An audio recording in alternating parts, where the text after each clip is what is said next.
Okay. Adam Curry, John C. Dvorak. It's Sunday, December 30th, 2018. This is your award-winning Gitmo Nation Media Assassination episode 1099. This is No Agenda. Looking back on absolutely nothing and broadcasting live from the capital of the Drone Star State here in downtown Austin Tejas in the Cludio. In the morning, everybody. I'm Adam Curry. And from northern Silicon Valley, where I'm looking back on all kinds of things. Hey, why are we working? I'm John C. Dvorak. It's Crackpot and Buzzkill in the morning. We're working because we're true artists. Okay.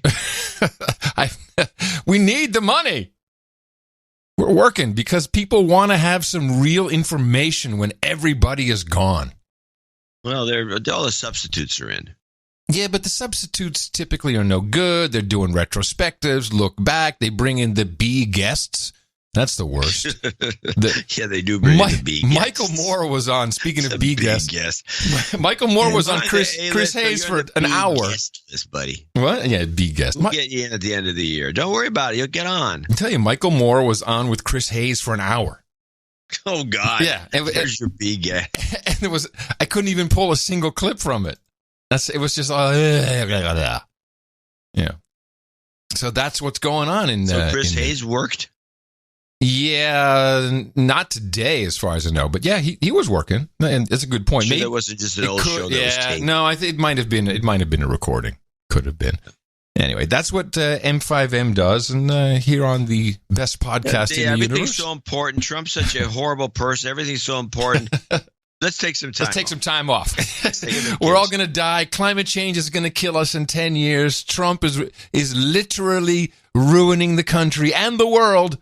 Time to look back at kick back and relax and take a little look at what's been happening in our little media world. And in the morning to the troll room, people showing up though, John. Put two and two together about that. No, people showing up today for the live stream. That's always nice to see. That's good. Well, today I'll just kick it off. Today is kind of partially, somewhat election day. Oh, in the Congo? I actually have a recording of a report. Well, let's kick it off with yours, and then I'll jump into my beat. In the Democratic Republic of Congo, political unrest is growing ahead of Sunday's planned presidential election. On Wednesday, the Election Commission said voting in 3 cities would be postponed until March due to the threats of the Ebola virus spreading and ongoing violence in those areas. Protesters took to the streets in response to the news, with many saying their votes may not be counted if election results are announced as planned in January. President Joseph Kabila was due to step down in 2016, but elections have been repeatedly postponed. This comes as the government ordered the European Union ambassador to the DRC to leave after the EU extended sanctions against a group of officials, including Emmanuel Ramazani Shadri, the ruling party's presidential candidate, for their violent response to protests and for repeatedly delaying elections. The DRC is experiencing one of the deadliest outbreaks of Ebola, with health officials reporting over 350 people dead. And again, they're missing all of it. Well, and you were expecting better? Well, yes, if you go to a local African reporter, which is what I did, because there are some interesting things. We've got a name. We've got some other details. I'll start off with, as I said, this is a... Yeah, but did you get to see this Chaudhry guy with that crazy goatee? Yeah, but he's not interesting. A different guy is interesting. The Independent National Election Commission, CENI, via its president, on Wednesday made the announcement that elections will be postponed in these 3 localities. We are talking about Beni, Butembo, and Yumbi. Now, we know that Beni is where all the cobalt is mined, where also, sadly and coincidentally, all the Ebola is located. Let's not forget that these 3 localities are considered stronghold for the opposition. And, of course, CENI says, like you mentioned, that fears of more Ebola outbreak and insecurity underpinned this decision. And I want to say that this decision has been hugely criticized by a couple of persons. I want to begin with the opposition stronghold, Martin Fayulu, who via a tweet, and I would like to borrow his words, he says Bemi, Butembo, as well as Yumbi are an integral part of the DRC. and so which is one and indivisible. And to that effect, the opposition leader has called for a death day, otherwise called in French, Ville Morte, today, the 28th of December, out there in the DRC. So Martin Fayulu... Hold on a second. Mm-hmm. I don't understand this. If the stronghold is all the opposition, why isn't Amy Goodman and her communists pointing this out? Her communists. Well, she actually would have a good time if she did 3 seconds of research. Martin Fayulu, who has been picked as the opposition, and again, it's the opposition strongholds where the voting has been postponed. And she did point out that they're going to announce the winners in January, despite the voting in March. Who gives a crap? It's a total. Nobody cares. Nobody cares what they're doing. What's his name here? Fayulu. Are you ready for this? There's a couple things they have in the Democratic Republic of Congo. They have diamonds, gold, cobalt, which we'll get to in a moment. Very important cobalt. I think 2/3 of the world's cobalt, which you need for your technology gadgets and really anything battery related. Well, this guy used to work for ExxonMobil. He's educated in America. He's a total oil guy.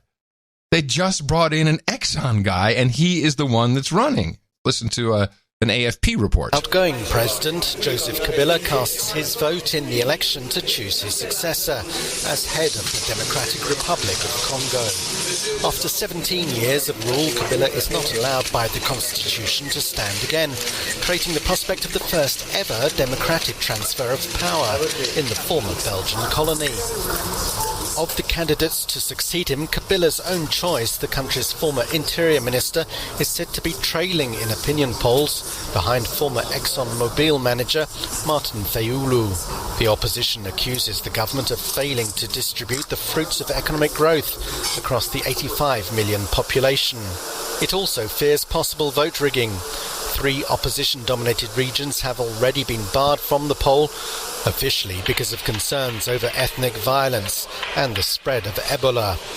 Final results are not expected until January the 15th. I've never heard the pronunciation Ebola. Ebola. That's new. Ebola. So Fayulu is the guy. It's Ebola. Yeah, Fayulu is the guy. 62. He actually was arrested several times during opposition demonstrations in Kinshasa. He was shot in the head with a rubber bullet at one point. This guy is pretty tough. But he's a big-time oil executive. I think he owns a couple of hotels, and he's one of these elitists who has probably been hanging around for a while, and now it's his turn to go in and take over since this kind of sham government has been in power for 17 years. And I'm pretty sure that cobalt is really the main issue, although he's the oil guy. If you know... Oil guys know minerals. I'm sorry? Oil guys know minerals. Yeah, they know minerals. Yeah, that's true. Just today in Kinshasa, the Democratic Republic of Congo has declared cobalt a strategic substance, and they are now tripling the royalty rate miners pay of cobalt to 10%. So the 10% royalty rate also applies to coltan, which you would know better. I think that's they use that in transistors, maybe chips. Coltan. Never heard of it. I don't know what that is. It's probably the mineral something else is extracted from. I'd have to look it up. And so if you start looking a little bit at what's happening in this area of the Democratic Republic of Congo, it's pretty disgusting how this. I mean, these miners, don't think that these guys have a hat on with a light and they're going down in an elevator in a tunnel. No, they're sitting on railroad ties, being lowered on ropes down into these mines. There's kids, groveling through whatever's brought up to try and separate the cobalt. And everybody knows that this is going on. I mean, you would kind of presume that Apple would have looked at it. But they've come up. Apple going to look at it. But I found a report that, just a short report, that explains to us why we're no longer hearing about children working in the mines, in the cobalt mines for your cell phone, and unsafe working conditions. And it's all in the words, of course. Tech companies around the world are trying to clean up the way they source cobalt, a key ingredient in batteries for smartphones, laptops, and electric cars. But conditions remain hazardous in the Democratic Republic of Congo, which is where about 2/3 of the world's cobalt is mined. We traveled to Kolwezi, the cobalt boom town of Congo. These guys are climbing into these holes, straddling railroad ties and hauling up tons of cobalt with makeshift rope and no proper safety equipment or support whatsoever. In January 2016, a human rights report alerted the world to how cobalt is often dug up by hand under unsafe, sometimes deadly conditions by subsistence miners, including children. Pressure began mounting on the businesses that use the metal in their products, since even suppliers that mine cobalt industrially often buy ore from so-called artisanal miners, also known by the French word creuseur. So, artisanal miners. Small batch. Small batch. It's fantastic. I didn't have time to go look at Apple's annual reports, but I'll bet you somewhere they'll say, because it sounds great. Yeah, we at Apple, we are very concerned about the health and safety of the people who work with us, our partners. And that's why we source our cobalt only from artisanal miners. I can't even say it without laughing. Wow. Right. So there's a lot at somebody stake. has to introduce the idea of blood cobalt. Yes. So they could twist that, the blood diamond thing around. Oh, man. Well, gee, Amy kind of missed the boat on the whole report. Now, you think if cobalt goes up by 10%, or, is up 10%, so it's tripled. The cost of mining cobalt. No, they said that the cost of their tax of the government was tripled. That means it was 3%. It went to 10. No, it tripled to 10%. Yeah, well, how do you triple to 10% if you don't have a base of around 3.3%? They do. It's 3%. Yeah, that's what I said. Yeah, so they tripled it to 10%. We're saying the same thing? Okay, good. So if the basic cost of cobalt goes up and that price has got to get passed along, will our phones get more expensive? Will our battery cars? 10% would probably add. It's just going to add 10% to the. It's going to go up. No, that's $1,500 bucks. More expensive, but not because of the cobalt. Yeah, you're going to get more expensive because you're getting ripped off. Exactly. Strategic artisanal cobalt, everybody. Look for it in an iPhone near you. I'd love to see the videos of those kids digging away. Oh, it's in the show notes. they have it. It's no secret. Just call it artisanal and everything's okay. Yeah. Small batch. Small batch cobalt. Beautiful. All right. Okay, well, there's our first depressing story to end the year. Wait, we're not looking back. No retrospective. We're showing you the future. So my wife was bitching and moaning and groaning about the downage of the 9/11 lines all over the country. Yes. In spots. Yes, I have some clips. I have a short clip, and I was listening to this. I said, now I know it. She says, why does one company, she'd say, why does one company have such control of all the 9/11 outlets around everywhere? Oh, CenturyLink, by the way. So let's play the CenturyLink clip and we get a little background on it. Telecom giant CenturyLink said today it's still trying to restore internet and 911 emergency services in several states across the country. The outage began early Thursday, affecting millions of customers from coast to coast. Louisiana-based CenturyLink says the outage was not caused by hacking. The FCC is looking into this. Oh, well, I'm glad you set that up with that clip. It's a perfect setup because I have a little more detailed story and I have a CenturyLink spokeshole. Unless you wanted to say something about this. No, I'll say something and we're all done. For the second day in a row, potentially millions of Americans dialing 911 would not have gotten this. 911, what's the address of the emergency? An extensive outage at telecommunications company CenturyLink knocked some emergency call centers offline for certain callers around the country, highlighted in this map from the website Down Detector. In a series of tweets beginning late Thursday. By the way, I love that the news is using such artisanal tools as Down Detector get a reading on the health of the 911 network. It's sad. Today, CenturyLink said its engineers had, quote, identified a network element and that the problem would be restored within 4 hours. But today, more than 14 hours later, the company reported technicians were still working to restore services, announcing a fix an hour later. The head of the FCC announced an investigation, calling the outage completely unacceptable, its breadth and duration particularly troubling. CenturyLink has not provided details on what caused the disruption, and it's unclear if the outage prevented anyone from receiving emergency assistance. Fire Rescue Dispatcher 49, what is... Many of the affected emergency response agencies suggested people call their local police department's 10-digit phone number if they need help. With its 911 system out, Boston Fire tweeted a picture of its old street fire boxes, operational since 1852 in the case of an actual emergency.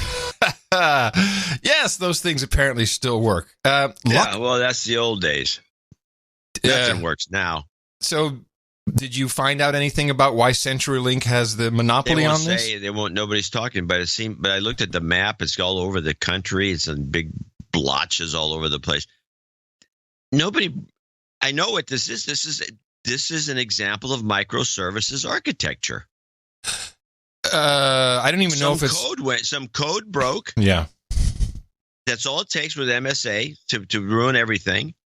They apparently sold us, look, you can do this. You can just use this, plug this into your system, and everything will work fine. You can it routes the calls. It does all these things. And a piece of code didn't work. Some weird happened. Who knows? I mean, there's a million things happens to you all the time. And artisanal code. And this is the problem with MSA. This is the doomsday problem with microservices architecture. Yeah, this is Professor Ted's territory. Now, if you were the spokeshole for CenturyLink and you had said that and said, well, microservices architecture, we have to reevaluate. There's some things, nobody knows that. Nobody. In fact, I even think half our audience doesn't know what I'm talking about when I'm talking about microservices architecture. Then why don't you speak to the other half of the audience? The normal people, as you tech journalists would say. Abnormal. I just think they don't give a crap, or it was never presented to them. That would be the problem. Well, now who's going to tell anybody about microservices architecture, because it's a well-kept secret that everything runs using this technology or architecture, which is that you can start a company up right now. Anyone can, and find pieces of microservices architecture. In other words, little things. Somebody who'll take your credit card. Somebody will create a database of names and addresses. Somebody who'll do a mailing list. In some ways, my using of MailChimp is microservices architecture. I think in this case you may not be right. I think this was a network issue. Is networking, and they run some kind of network. And if they let me defend myself then. Okay. Microservices architecture also depends on quality network connections. Microservices architecture goes down not because of code, but because there's a break in some network link, and the next thing you know, nobody in the country can do a credit card processing. Right. Okay. That's what this was. This is the end of civilization as we know it. I'm sorry, you're wrong. That is not what this is. I have the answer from the spokesperson of CenturyLink, from the horse's mouth, so to speak. You're wrong. Bet you do. You're wrong. You're wrong. You're wrong. Here is what actually happened. We are not concerned about the reliability of the system. This was a technical glitch that was not able to be identified in advance, but now we will be able to put in systems to make sure we can in the future. I got 99 glitches.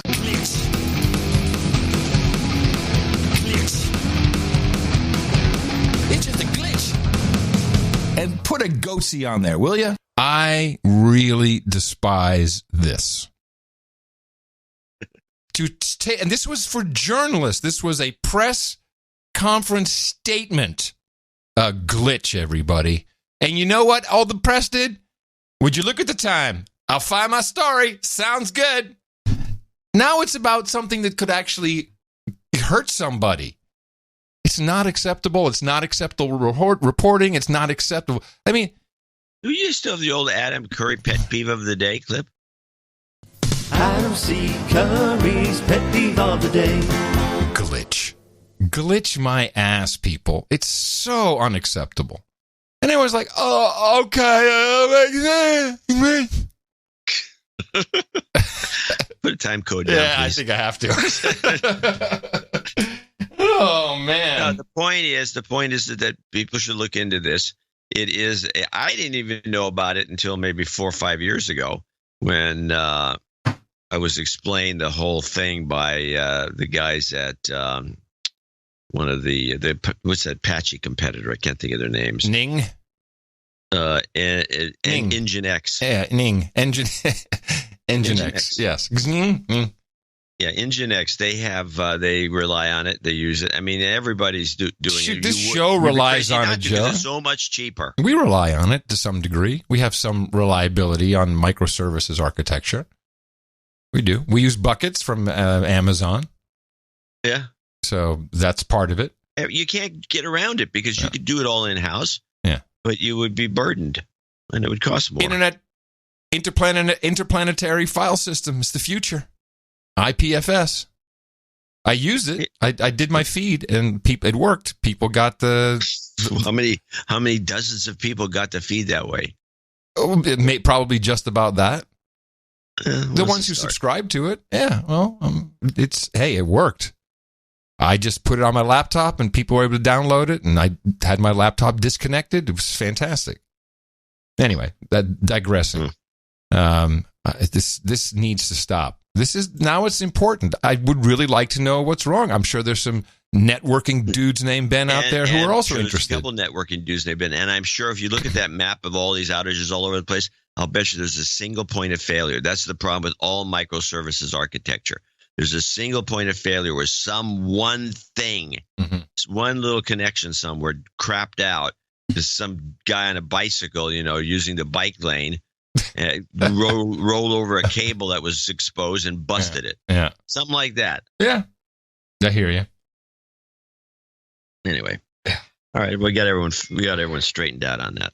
I'm glad you did. It was just a glitch. I don't care when microservices, schmervices. It was a glitch, everybody. Just so you know, glitch. I was watching the news thing because it was a commentary I made on the last show about it's too early to deal with the 2020 presidential election, but not the case with NBC. My goodness, I don't think it's a smart move. But that's up to them. I think people can't do it. But this does give us the foundation for what we can look forward to complaining about. Okay. You might play the 2020 prelims. This is Holly Jackson. It's not too early. Red dress. What? That's unbelievable. What? They had her. She's a substitute host. She's normally the White House correspondent. You look at her. She looks like she's got a thin, gaunt face. You don't know that she's actually a big woman. Mm-hmm. Oh.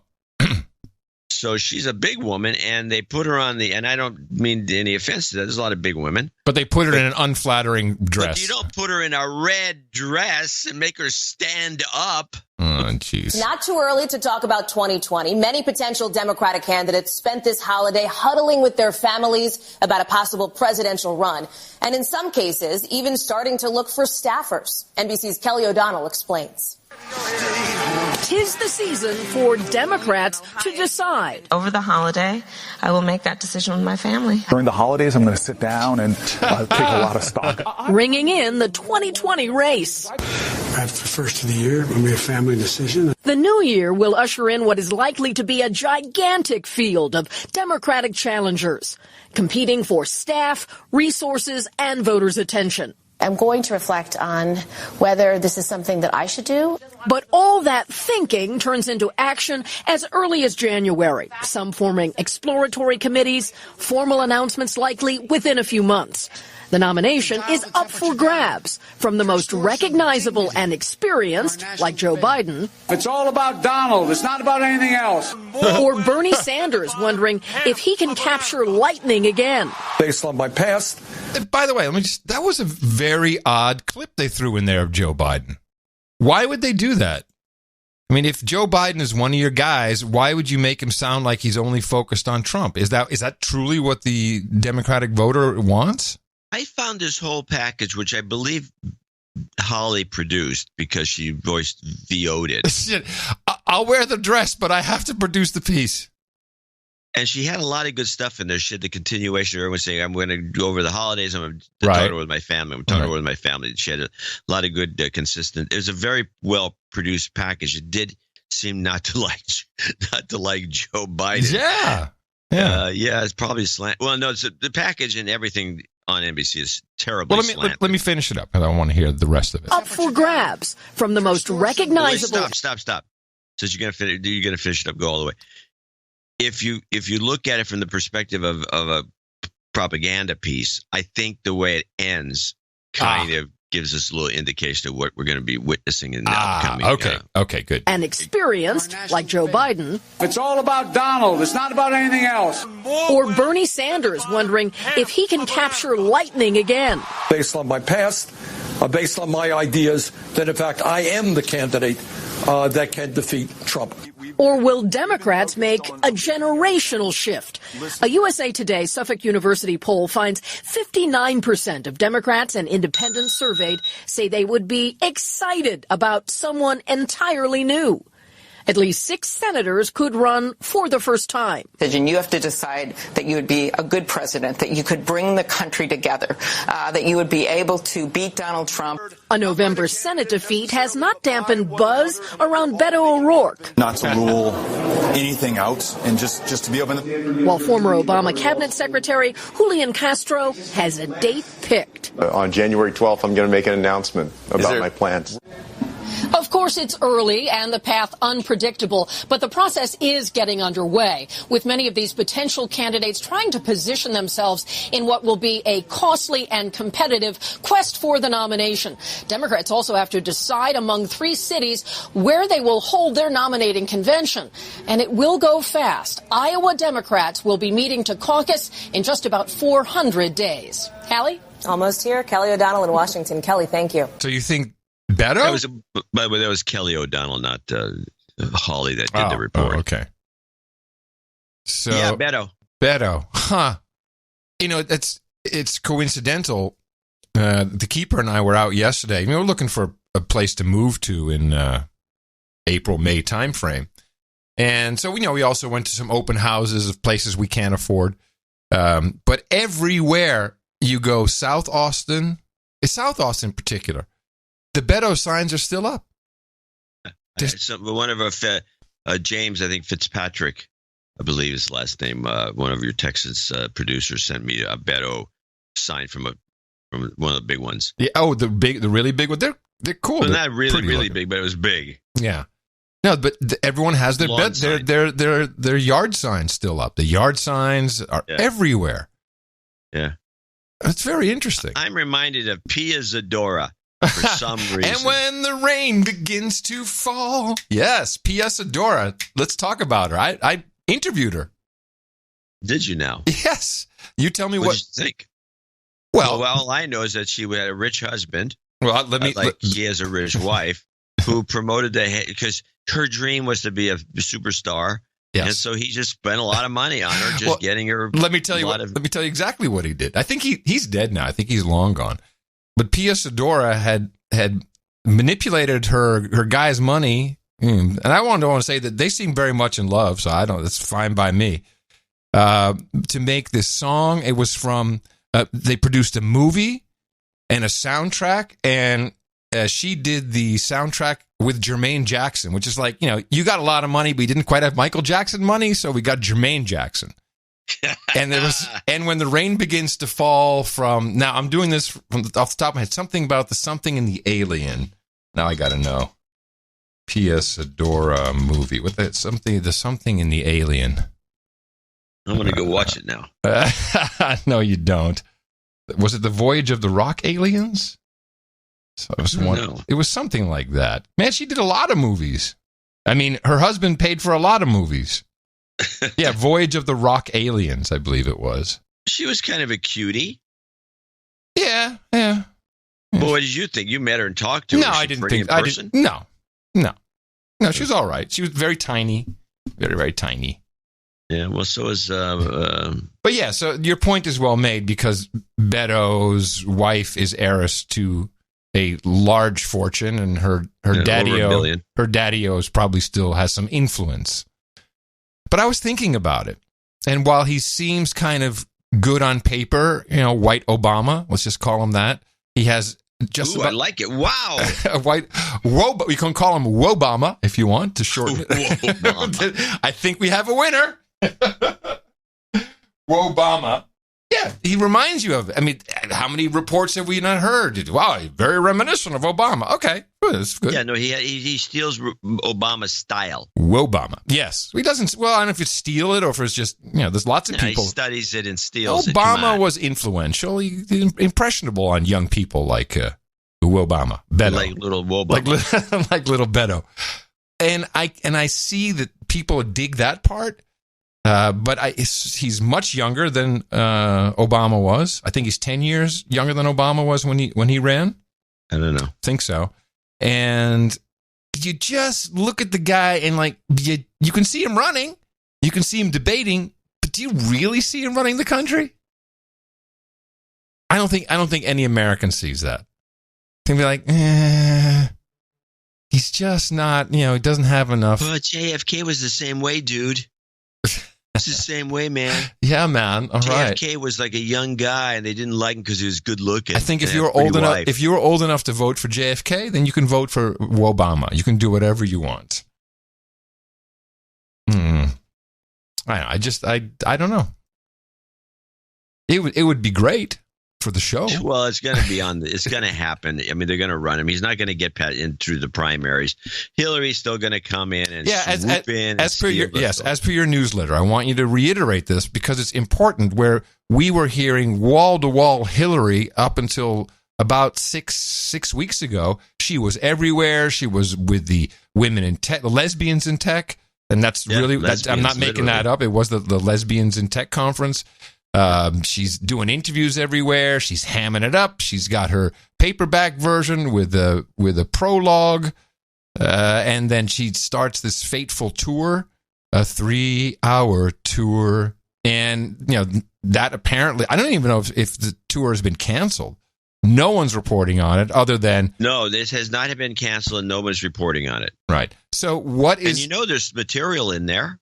Hell yes. So. If you don't mind, there's a lot of people who foolishly do not subscribe to the newsletter. I think it's good that you explain again just what's happening here.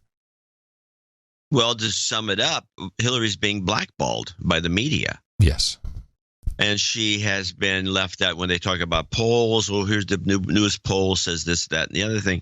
There's no mention of her. When they did this rundown that Kelly did on this, or Kathy or Kelly, whoever it was that did that report we just played, she has all pictures. She has, screenshots of all the potential candidates from, including Amy Klobuchar, who they even have a sound bite of Amy Klobuchar talking about how she's thinking of running. Oh, geez. And so you have, screenshot after screenshot of people in a big, murderer's row shot. Right. And no Hillary. There's no Hillary. She's not mentioned. Mm-hmm. She's not shown. She's been completely blackballed. When they do polls, she'll show up in the poll, but they will leave her out when they present it to the public. So what do you think her strategy will be? She's not taking this lying down. I mean, she's clearly lying in wait. She's No. This is not going to happen with her. Yeah. She is going to she's taking names for starters. Right. I think what she's going to do is lay in wait, and she knows she's been through this enough. She lost to Obama, and then she lost to Trump, and so she's she ain't going to lose to Beto. No, she's not going to lose to Beto. But what she's going to do, she knows the ropes enough now, and she still has the same people, that she's going to lay in wait and let these guys, kill each other off, and she's going to come in late. She's going to swoop in. Risky strategy. But she'll have to wait for some. It's not as risky as you think if you consider the field being so big and everybody wanting to run. Yeah.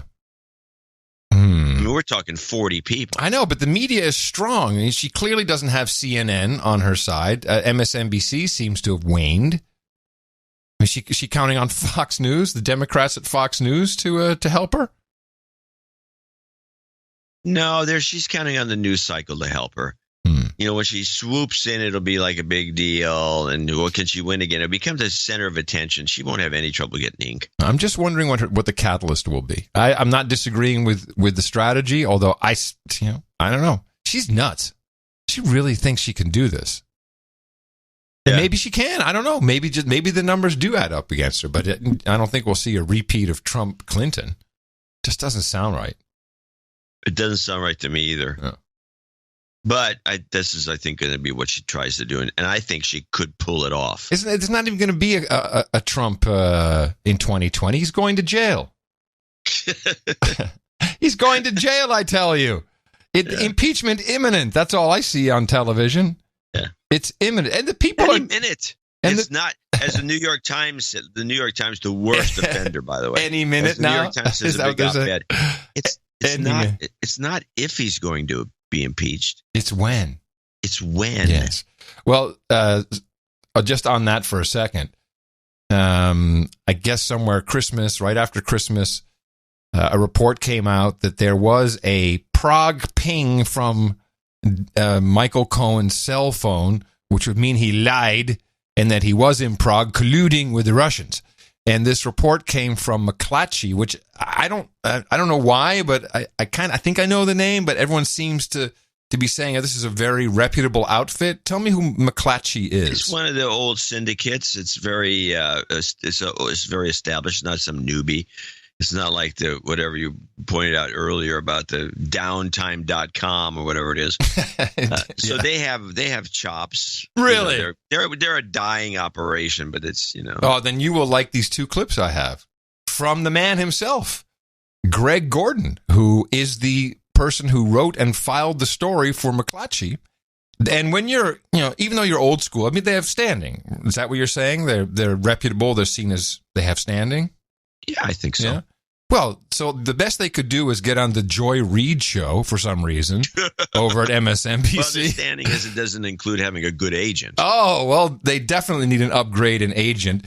And the question is, who exactly were your sources? Now, it's okay. I guess we're in the era of everything is anonymous sources. People. Well, I can imagine seeing some of these old school operations having to stoop to new age tactics to get some airtime because they can't do it with their legitimate reporting. That's a possibility.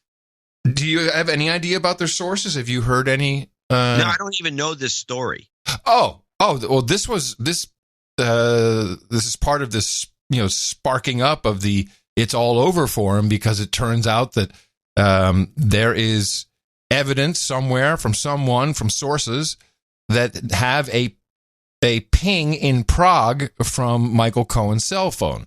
So that would have to be the NSA that found that, or the station chief from the CIA that was monitoring something or other. I don't know. It sounds sketchy. Well, let's listen to McClatchy defend his reporting, or Greg Gordon from McClatchy defend the reporting and the sources. If there are intercepts that put Michael Cohen's cell phone in Prague, one would think those would be fairly specific. But the reporting of McClatchy is that they were either in August or September. How would they not be more specific if these are actual intercepts that show the phone pings? I think they are more specific, but unfortunately we weren't able to pry that out of our sources who were getting information from foreign intelligence agencies. This is a counterintelligence investigation, closely held. Did your sources see the intercepts for themselves, or are they passing along information from other people? Some of the sources have government sources, and some of the sources are... Hey, I got government sources. Are people who have told us that they have trusted intelligence type sources that they get information from. We don't know the specifics, but we have used these sources on many subjects, and they have been very accurate. I'd say they're not only stooping to the modern tactics, I'd say he's holding his ankles. He's so stooped over. So, that sounds a lot like... I would find this to be very sketchy. And then he started off by saying that the sources were foreign intelligence sources. Yes, he not did. Not our boys, not the NSA, CIA. No. It gets better. So, that sounds a lot like the Steele dossier. I reread the Steele dossier today. I told you that today. Because listen to him laugh as she basically rubs it in his face. I'll give her a point for that, saying, this kind of sounds like the Steele dossier. And he just cracks up laughing. So, that sounds a lot like the Steele dossier. I reread the Steele dossier today. I told you that today. Because the reality... What the hell is it? Why? What was so funny about that? I'm wondering myself. I mean, I'm kind of befuddled by this. Again, McClatchy. And it wasn't like a nervous laugh. It was a guffaw. Yeah, there wasn't a tell. It was like, and I don't know what that was. So she says, I reread the Steele. It sounds like the Steele dossier. So either he thinks the Steele dossier is total crap, or it's a complete breakdown of his system. Like, you got me. Something is very strange. So, that sounds a lot like the Steele dossier. I reread the Steele dossier today. I told you that today. Because the reality is, if your sources didn't see the intercepts themselves, did they let you see them? Did they let us? Did they pass? Have you seen the intercepts? No. So what we have then is that the sources have been used before, and they're saying that they were told that these intercepts exist. That is true. So what kind of evidence did they provide you for you to feel confident that this was something that you're willing to put McClatchy's name on? Well, for one thing, we got numbers. We have 4 sources who've told us about this. Oh, and 4. For another, we have read our beginning of our story to some of these sources to make absolutely certain. We've gone over it and over it and over it. We worked on this story for it's a months. short story. No, they went over it and over it and over it. And he has 4 sources, so he's got numbers. I like how he said that. Hey, first of all, we got numbers. I like the numbers. Is that a thing you say in the news business? Like, we got numbers here, okay? So I got numbers. I got sources who know government sources. I got numbers. I'm McClatchy. Did your sources come to you and say, hey, we have this new information, or did you go to them asking? Well, it's been a dialogue for a long time. So, and my partner, Peter Stone, did some of this sleuthing, but we both are... Sleuthing? Sleuthing? What is he, Nancy Drew? Yes, I'm here in Prague. Maybe there's something behind the bookcase. Did some of this sleuthing, but we both are well acquainted with the sources. Yep. And I would say we developed some of these.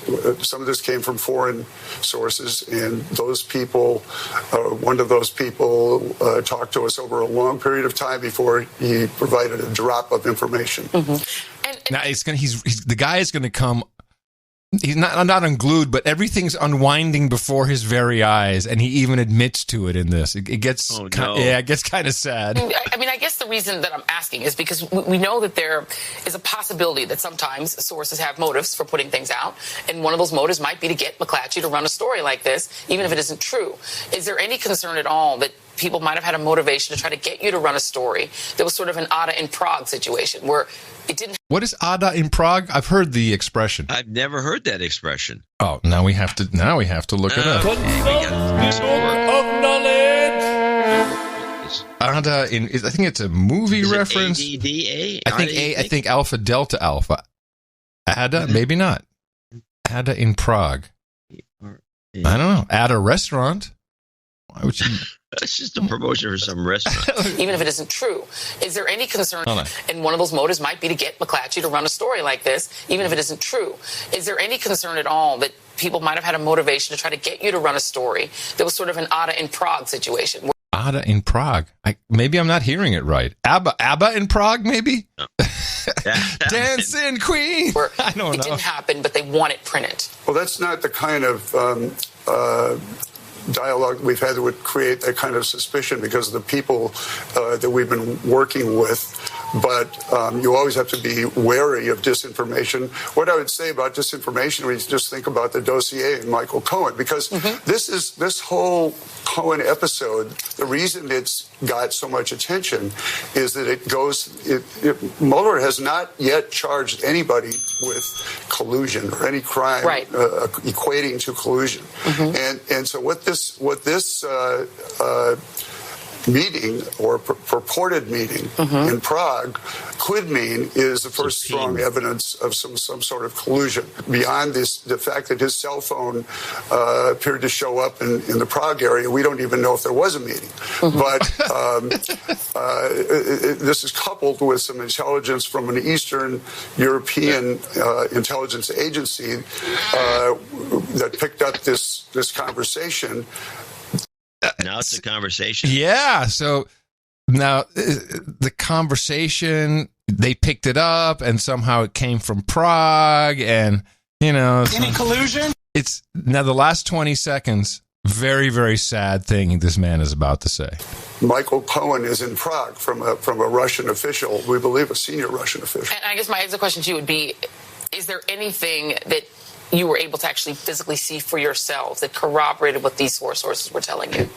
Anything that looked, the intercepts that would give you some further evidence beyond their word? I wish we had. We held out for a while for that, and there came a time when we thought we had a critical mass. It is a competitive business. Yeah, it is indeed. Greg Gordon, thank you very much for your time. It's a competitive business. We had to get the story out there. I think that's very sad to hear this from a so-called reputable old school organization. Well, it's a shame. Well, that's why that's why you never heard of them. They can't cut it. Sad. It seems to me that the CIA, the NSA, somebody would know if this Cohen was floating around Prague ever. Yeah. So, I mean, this is not a story. It's a bullcrap thing just to excite the public. Well, and it's McClatchy. Final nail in the coffin, sounds like to me. Done, those boys are. Done, I tell you. Well, let me see. Okay, that's the second little downer here for the. No, it's not meant as a downer. It's meant to entertain.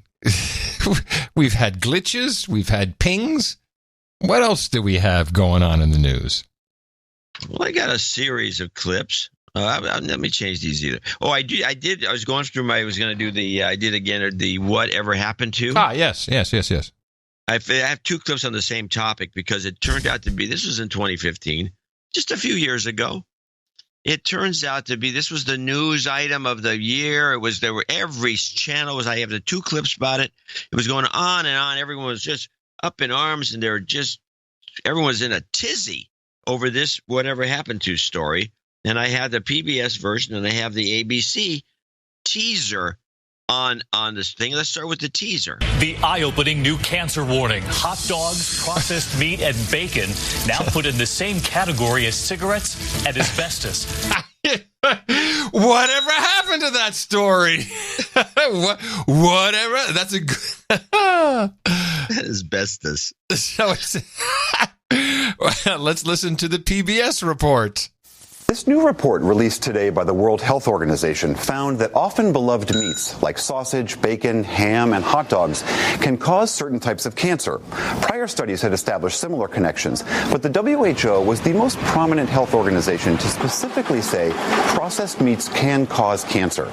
It looked at more than 800 studies around the world. It also found that eating freshly prepared red meat like steak or pork or lamb probably can cause cancer as well. Now, is bacon processed? Well, it's cured. It's sliced up. It's not really processed. Yeah. Okay. Well, processed to them means anything other than just shooting the then animal. Still on the pig. Raw. It's still on the pig. It's unprocessed bacon. It's smoked and treated sometimes with nitrites to protect it. Are we dead yet? No. Yeah. Well, I can follow that up with the story. In the United States of Gitmo Nation, we have the Food and Drug Administration running around writing up regulations to stop children from the evil vaping because it leads to smoking. It's a gateway drug to smoking. We don't know the effects of nicotine. You could die. And meanwhile, kids are vaping up a storm, but they're not smoking cigarettes, which is why the company formerly known as Philip Morris bought Juul for some ungodly amount. Was it $60 billion? Some crazy, yeah. And from real sales and real forward-looking stuff. So, that there's a very big future. In the UK, Gitmo Nation East, they haven't quite caught on to that. But did they no longer have, I thought Philip Morris wasn't that British? originally or at some point? Do they not? Do they no longer have a stake in cigarettes, in tobacco products? The UK? I think they do. I don't think they. I wonder if the UK has any relation to tobacco anymore, because the Public Health England, which is the government's public health propaganda arm, has launched a campaign to show. Well, I'll play the. Let me just hold on. Philip Morris. I'm looking on their wiki page. They are they're still in tobacco. They were founded in 1847.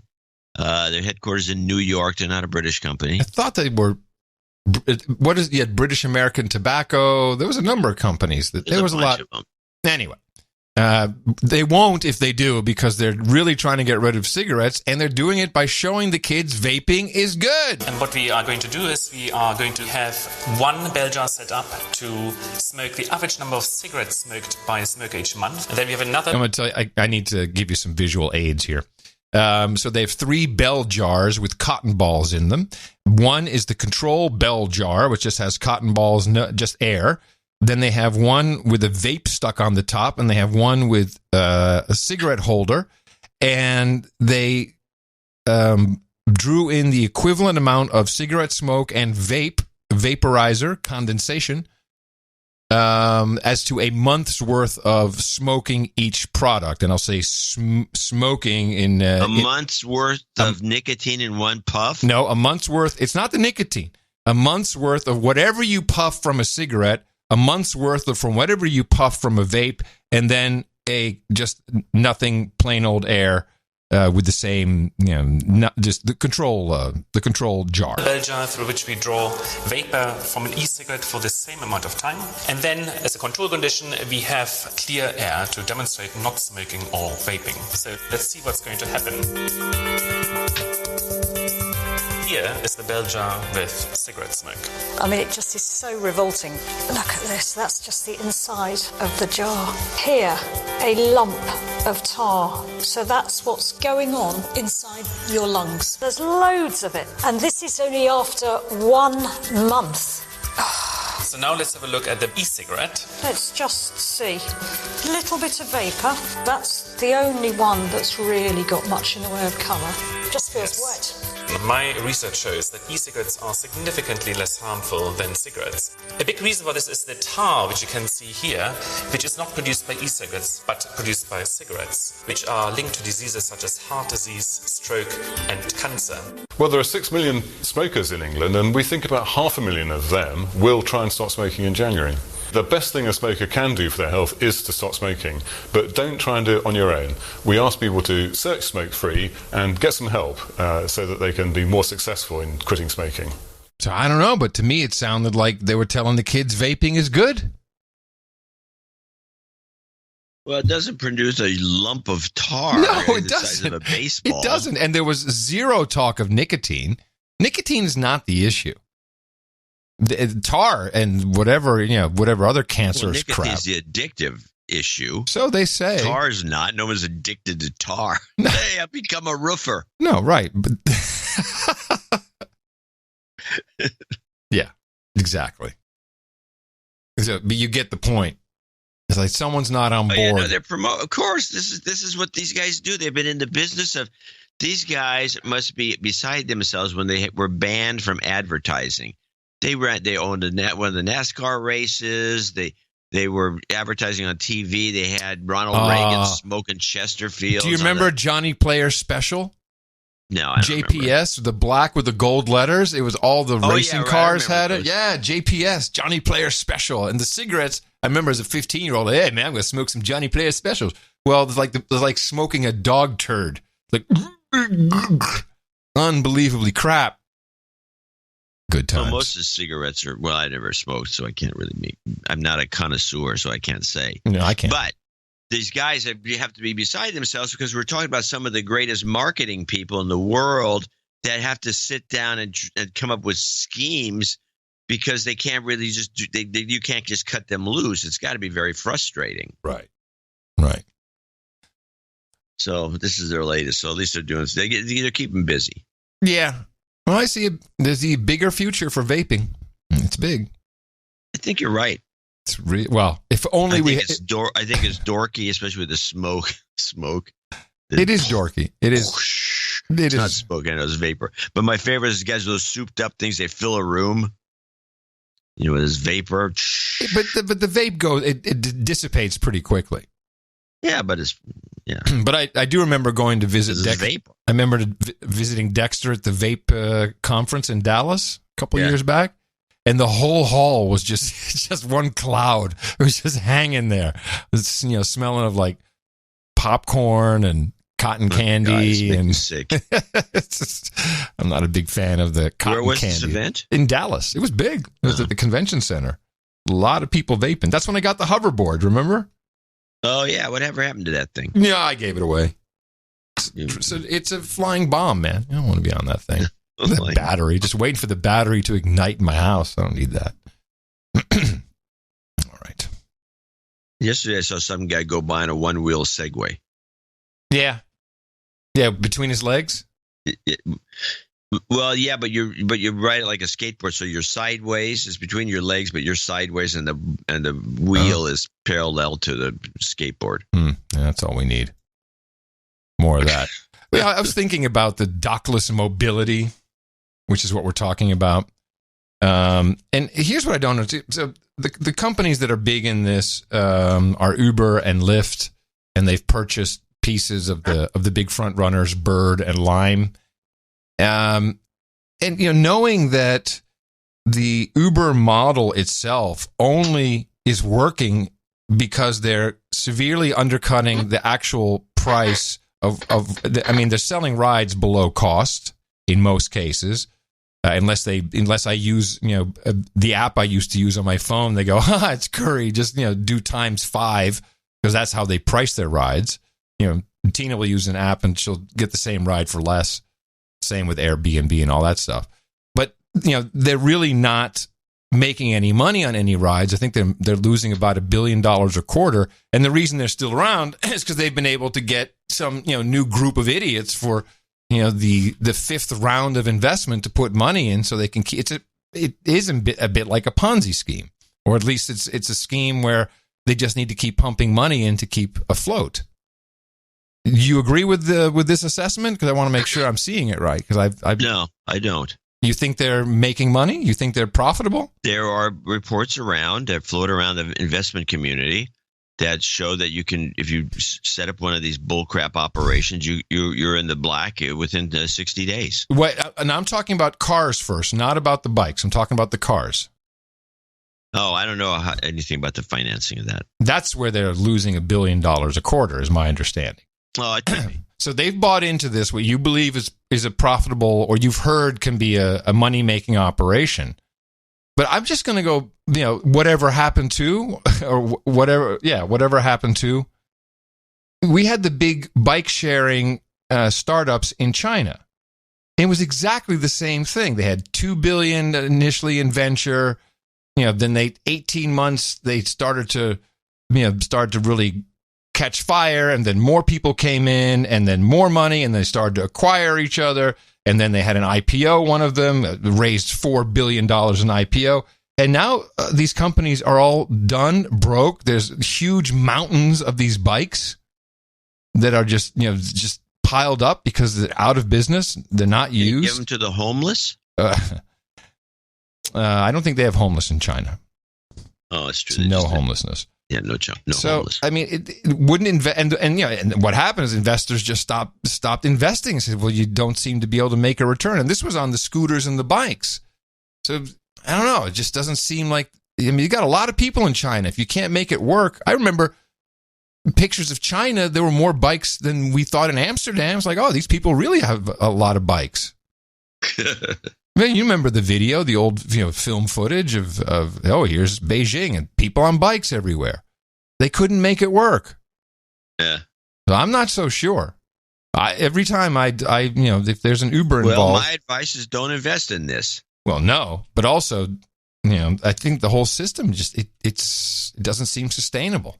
Well, if you think about it, it doesn't seem right to have all this crap laying out. Buying all these things and then having them laying all over the place.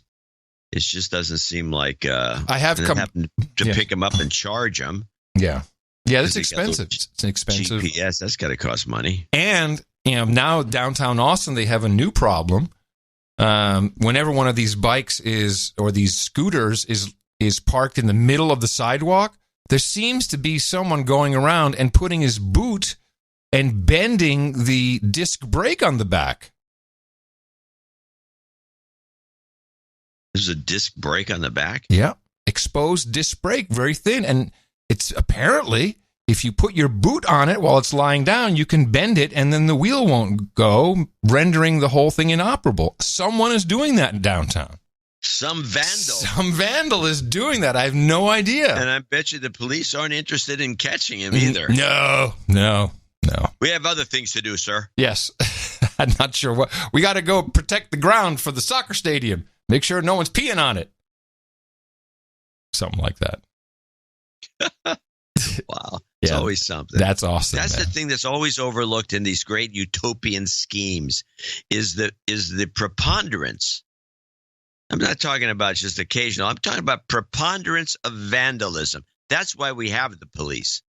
We have just humans in general have, especially in freedom-loving countries, we have a preponderance of vandalism. You can drive through any city and look at all the graffiti.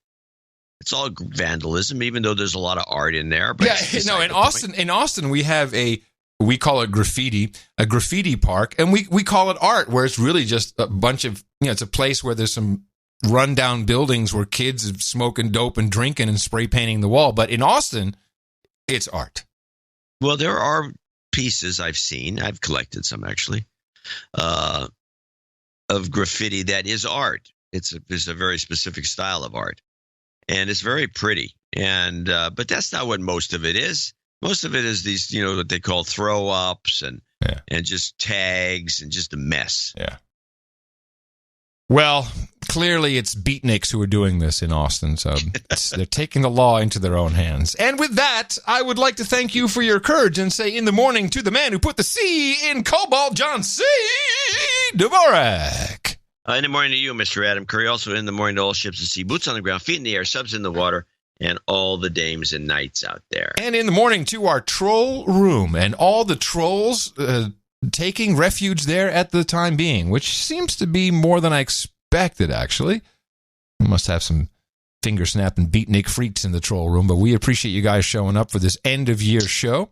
And you can join our troll room at noagendastream.com. Also, in the morning to Darren O'Neill, brought us the artwork for episode 1098. We titled that one Climate Grief, and he made a No Agenda gift card with everything that goes along with it. And it was a nice piece, and it was something that came up in the show.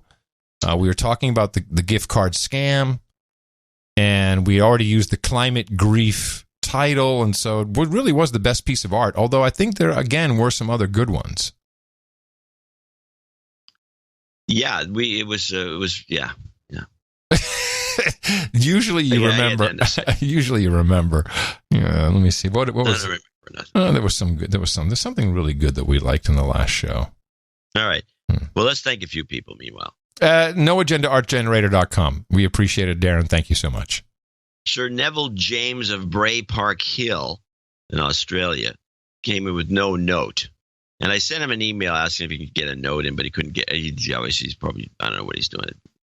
What time is it there? Anyway, $710. We'll read his note when he comes in later. He did have a note for the last time he donated a substantial amount. And it was, he did want to, let's just rerun his old one. Yeah, hold on a second, John. I'm having some spreadsheet issues here. This is very funny. What happened? Well, this is very odd. So it's just I can't even explain it. It's a Windows thing. The only way I can view the spreadsheet is if it's completely filled the screen. Because if I click the little shrink, go back to regular size. Makes it a little bit, yeah. Then it's just a teeny. Oh wait, here I grabbed it. Okay. My goodness, Windows is a trip. All right. I'm here with you. What do you need? Trippy, man. What do you need? What do you need? He needs just a Putin jingle, Don't Worry, Be Happy. And you just keep up the good work. Okay.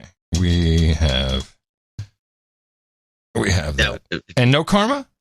Well, give him karma, too. I mean, this came in August, so this is not his real note. Oh, okay. Substitute. Don't worry. Be happy. Don't worry. Be happy. You've got karma. All right. Hopefully that sufficed for him. Yeah, he may come in with a note later. Joe Wagner, $309. He came in at $710, so we'd say whatever he wants. Hell yeah. Joe Wagner, $390.80. Happy New Year, John and Adam, and to all the woke ass no agenda listeners. If my math is correct, this donation makes me a knight, accounting attached. Your show is worth more than every penny that got me here, and I hope more people support it and support this model in general. Please knight me a surface replacer of faces. There's a backstory there, I'm sure. I would like to know what it is. If it's not too much trouble, please add Candy and Astroglide to the round table. And it's Candy with a small C. Okay. Throw some health karma toward the NA community after a Maxine Ma Millennials and an Obama You Might Die as my jingle request. I look forward to another year of shows. My millennials, stay woke. You might die. You've got karma. This is a good one from Sir Robert Gusick, High Point, North Carolina, $333.33. I'd like you to read this because I have to sort through something. I am very pleased to let you know that the karma I requested for my back surgery worked awesome. Yes. I only had a very minor infection, but other than that, my incision has healed beautifully. It's been 2 months since my surgery, and the actual surgery results are absolutely amazing. Before the surgery, I had such severe leg pain, I could only stand for about 30 seconds and walk about 20 feet before I collapsed. Wow. I'd been in a wheelchair for 9 months. After the surgery, right when I woke up in the recovery room, I could tell that the pain was completely gone in my legs. I've been slowly recovering, getting my strength back very carefully until the fusion sets in. Then I'll be able to start physical therapy. So now, not only has No Agenda helped me with my mental well-being and strength, the karma has also helped me get through a very rough spot in my life. I'm proud to make a donation of $333.33 and will continue to donate regularly. With this donation, I've now reached the Baron level and request the title Baron Bob of High Point, accounting attached, yes. I'm steadfastly hitting people in the mouth, and I'm learning which slaves are beyond recovery. Yeah, it's sad when you see that, isn't it? That's terrible. And those who still are receptive to logic and clear thinking as provided by the No Agenda Show. Yeah. I may not always agree with everything that's said, which you don't have to say because we know. That. But I no longer am a slave to the M5M, and instead I'm doing my own thinking for myself, and it feels amazing. I am so happy to hear this, Sir Robert Gusick. That is fantastic. We can't take credit, but I know somehow when a lot of people are thinking about you, things do happen. So I'm glad the karma, at least you feel good about it. Your mental health is saved, and you will become a baron. Did he give a protectorate that he wants to? Yeah, it was in there. You read it. High Point? Yeah. Where's High Point? North Carolina. Oh, High Point, North Carolina. Got it. Okay. Well, I'm going to give him just a follow-up karma dosage here. You've got karma. Onward to Baronetess Susan Johnson in Hillsboro, Oregon, $333.33, and she sent us a check with a note. Happy New Year to you both. It's been a while since you've heard from me, as I have been busy sitting in my new place. I'm finding other times to listen to you. As I know, she's in longhand, by the way. As I know, it's pretty. And as I no longer have the long commute, this really hurts us, by the way, people that lose their long commute. Yeah, it does. Thank you for being steady, faithful, and important voices in this crazy world. Many times an associate executive producer. I am happy to finally be an executive producer. Here's to 2019. Cheers. Thank you very much. Susan Johnson from Hillsboro. She got some jingles I should have given to you earlier. That's okay. What do we got? Pew Pews. You can get that. Mm-hmm. Boom Shakalaka. Adam, you found the little girl one, have you? Found the little girl one? The boom Shakalaka! shakalaka. Yeah, you know what? Here's the problem. I don't think it was a little girl. Yeah, it was. I have it. It was Nick's kid. That's what I got. Okay, boom. Yeah, we got pew pew, boom shakalaka. And it's just a little girl, yay, and then karma. Oh, just a yay. Huh. Yeah, just a yay. Okay. Yay. Well, all right, we'll do that. Boom shakalaka. Boom shakalaka. Yay! You've got karma. You found it. Mm-hmm. I did. And that is a little girl. It's a new search thing. It's everything. It's what it's called. Yeah, play that again. I just like that one. You haven't played it for so long. Which one? The little girl yay? Yeah. Yeah, sure. Yay! No, not that. I mean the boom shakalaka. What was I thinking? Oh, the boom shakalaka. Yeah, okay. Okay. Yeah, hold on. Here it is. I can play it for you. Boom shakalaka. Boom shakalaka. Give me a little boy. I do have something I want to interrupt. I have when I was going through this whatever happened to, I ran into an old ISO that I don't think we played for years and years, and I don't even know if we ever played it at all. But it's hands clapping thumbs up. Hands clapping thumbs up. Yes, we definitely played that. It's a good one. It's a classic. It's a classic. Hands clapping thumbs up. What was that from again? It was. I think it was from a screen reader that was looking at emojis or emoticons. Could be. Yeah. Yes. Hands clap. Yes, you're right. Hands clapping thumbs up. Yeah, that would be the emoji read. Yeah. Sir Roderick Velo in Amsterdam. Well, here we go. 255.55. Wow. Our sister podcast over there in Gitmo Nation Lowlands, TPO. In the morning, John and Adam, my level of year-end donation for the best. Actually, can you read this one using your Dutch voice? I don't want to insult our royalty, our peerage, Sir Roderick Velo. Velo wouldn't probably think it's funny. No. For the best podcast in the universe, thanks for the sometimes hilarious deconstruction work and your valuable and funny insights twice a week. I heard you in show 1098 about nuclear as an ignored exit toward less CO2.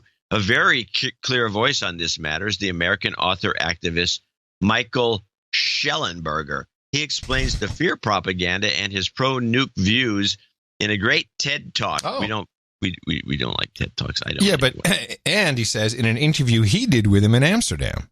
Okay. So he's got a link which we'll put in the show notes. Have a great 2019 with all of us. Yes, thank you, Sir Roderick Velo, and definitely if you're in the Lowlands, check out the TPO podcast. And I will take a look at this interview. I'm looking forward to it. And thank you for your support of the show. You guys have been great. Sir Finch, as an associate executive producer, $234.56. Thank you for the excellent year of shows in 2018, some of which is your best work. Oh. Wishing you both a happy, healthy, and prosperous New Year. Need some P Club karma, please. Okay. Sir Finch. Not sure what it is, but I'll load it up. You've got karma. 233.33 from Rochester, New York comes Sir Carl with a K. Your friends over here at Who Are, it reminds me of the cake. Somebody puts, please put happy birthday Carl with a K. And you get the cake back, and it's written out, happy birthday, Carl, with a K. Yes. Yeah, we've seen these. That happens all Please put a USB stick on it. Yeah. Your friends over here at Who Are These Podcasts are still listening to every episode. This is one of the Who Are Your Podcasts, or Who Are These Podcasts, which is really, really, really, I think it's a very interesting podcast to listen to, especially when they go after someone. And who does this podcast? These guys, they do this. It's called we were highlighted. Oh, that's right. I think you were talking about this. People should look it up. Is Who Are These Podcasts? And it's a podcast review.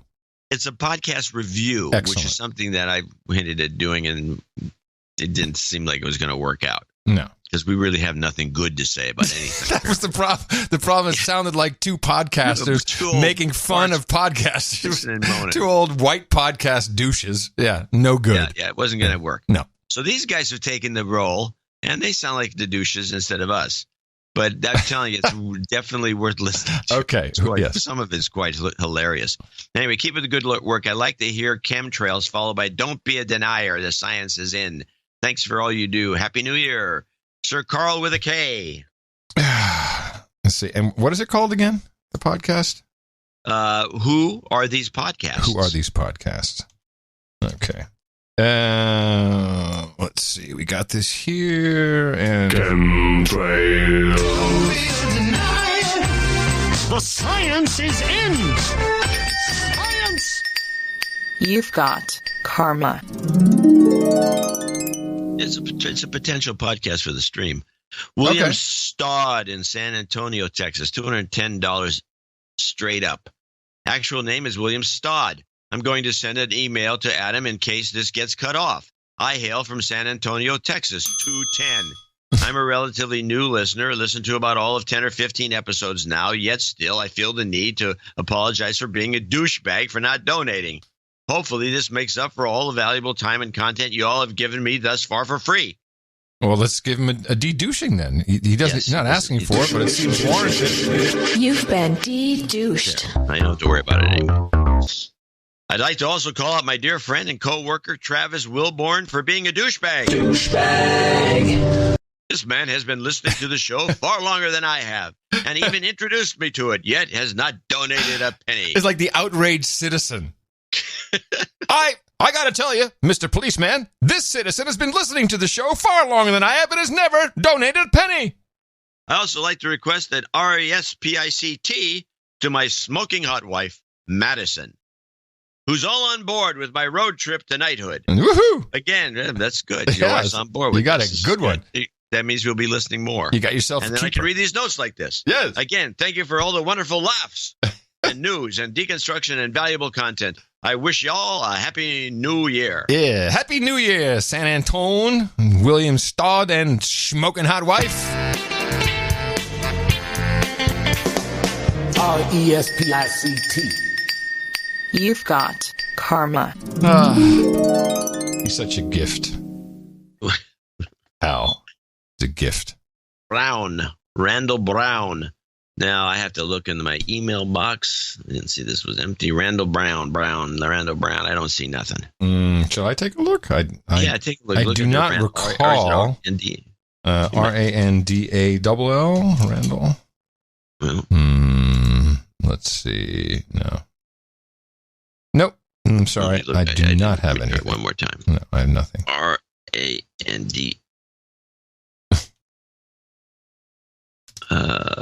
Randall Myers, Randall, new Randall Brown. Okay.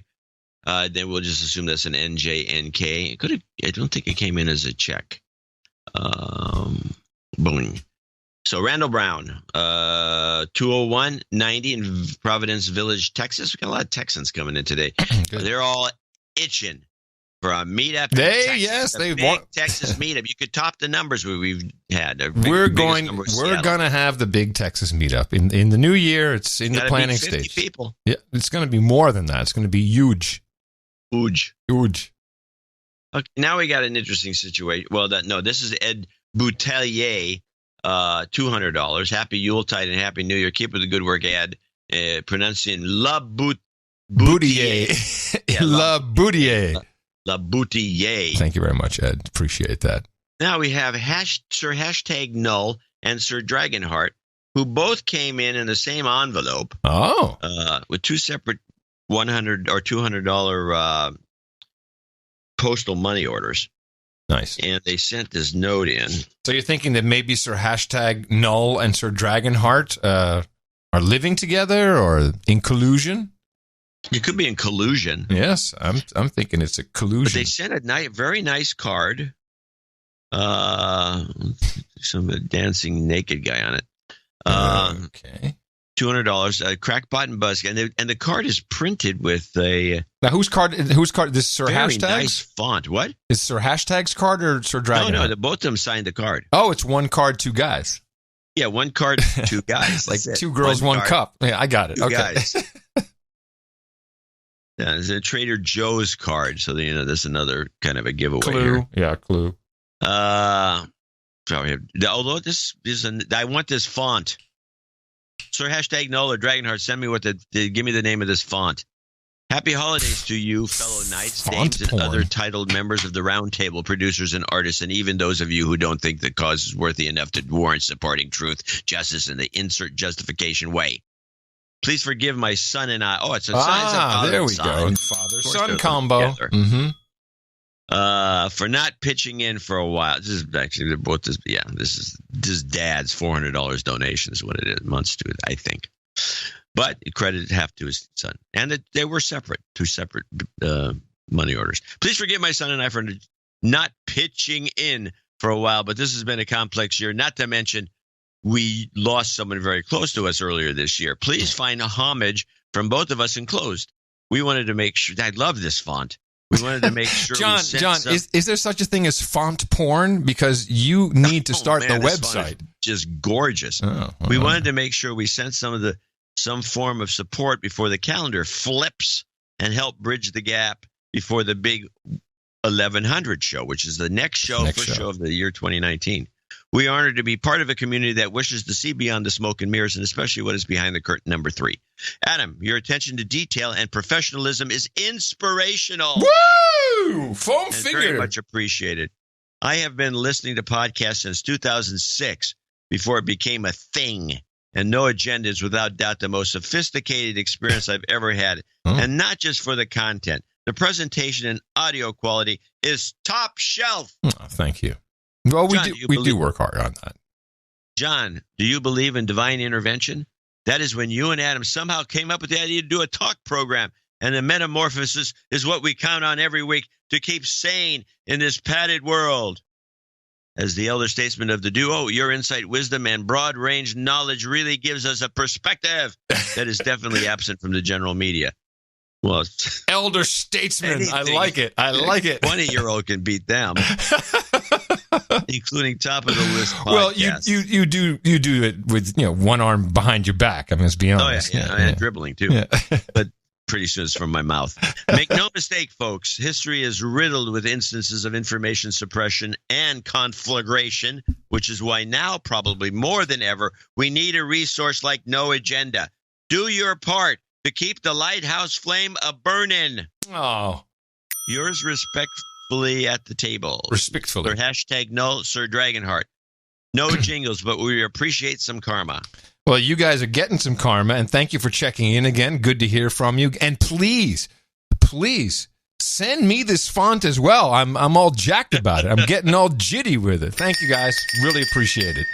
You've got karma. Sir hashtag Null and Sir Dragonheart. Very nice. And is that it? That's our list? Is that it? I believe it's probably it. Yeah, it is. Well, that's our executive and associate executive producers for a show. 1099, the last show of 2018. Yes, and we thank so sincere. All of our executive and associate executive producers. These are the credits you want to have because you can put them anywhere. They help people in all kinds of situations. It also just sounds cool. Hey, I'm an executive producer for the No Agenda show. If only I could find an unknown for something I'm working on. I'm just saying, you should try it. And we'll be thanking more $50 and above in our second segment, the last donation segment of 2018. And you can support us for our show 1100, which will be coming up on Thursday. And do that at Dvorak.org/NA. Lots of hitting in the mouth over the holidays. You've got all the deconstruction. Now propagate. Our formula is this. We go out, we hit people in the mouth. Order! Boom shakalaka. Shut up, Yowza. All right. Listen, I got a question for you. Sure. Or anybody out there can explain to me why there is this obsession with Mumia Abu Jamal. What? Otherwise known as Wesley Cook. Free Mumia. You ever seen those stickers? You go into any like Philadelphia or Baltimore, you see these stickers on poles that says Free Mumia. No, I don't know. I don't know anything about this. Well, I know about it. Mumia Abu Jamal is who? He's a guy who shot a cop in Philadelphia and got life. And How long ago they've did been this trying happen? to get him out ever since. But I would challenge anybody to go to the wiki page and read about. First, let's play this clip. I got a clip on Here They Are Again, because Democracy Now! Would be one of these operations that would be trying to free Mumia. And those are some of the headlines. This is Democracy Now!, democracynow.org, The War and Peace Report. I'm Amy Goodman.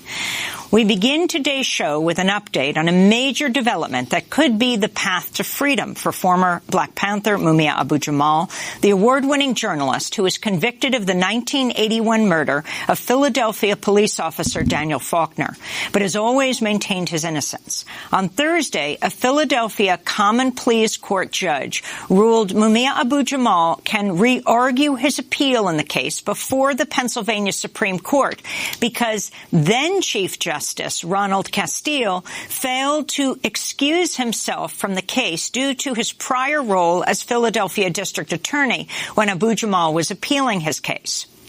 Abu-Jamal's lawyers argued that statements Castile made about people accused of killing police officers indicated he should have recused himself. They cited campaign speeches and letters he wrote that called for the death penalty in such cases. Abu-Jamal spent nearly 3 decades on death row before his sentence in the shooting death of Officer Daniel Faulkner was thrown out over flawed jury instructions. Prosecutors then agreed in 2011 to a sentence of life without parole. Judge Tucker's decision on Thursday was split because he denied Abu-Jamal's claim that Castile had, quote, personal significant involvement in the case while he was in the district attorney's office. For more, we're joined here in New York by Johanna Fernandez, a professor of history at Baruch College, CUNY, the City and University of New York, and one of the coordinators of the campaign to bring Mumia home. She has been in the courtroom for part of this case and is the editor of Writing on the Wall, Selected Prison Writings of Mumia Abu-Jamal. Professor Fernandez, welcome back to Democracy Now! Can you talk about the significance of Thursday's ruling?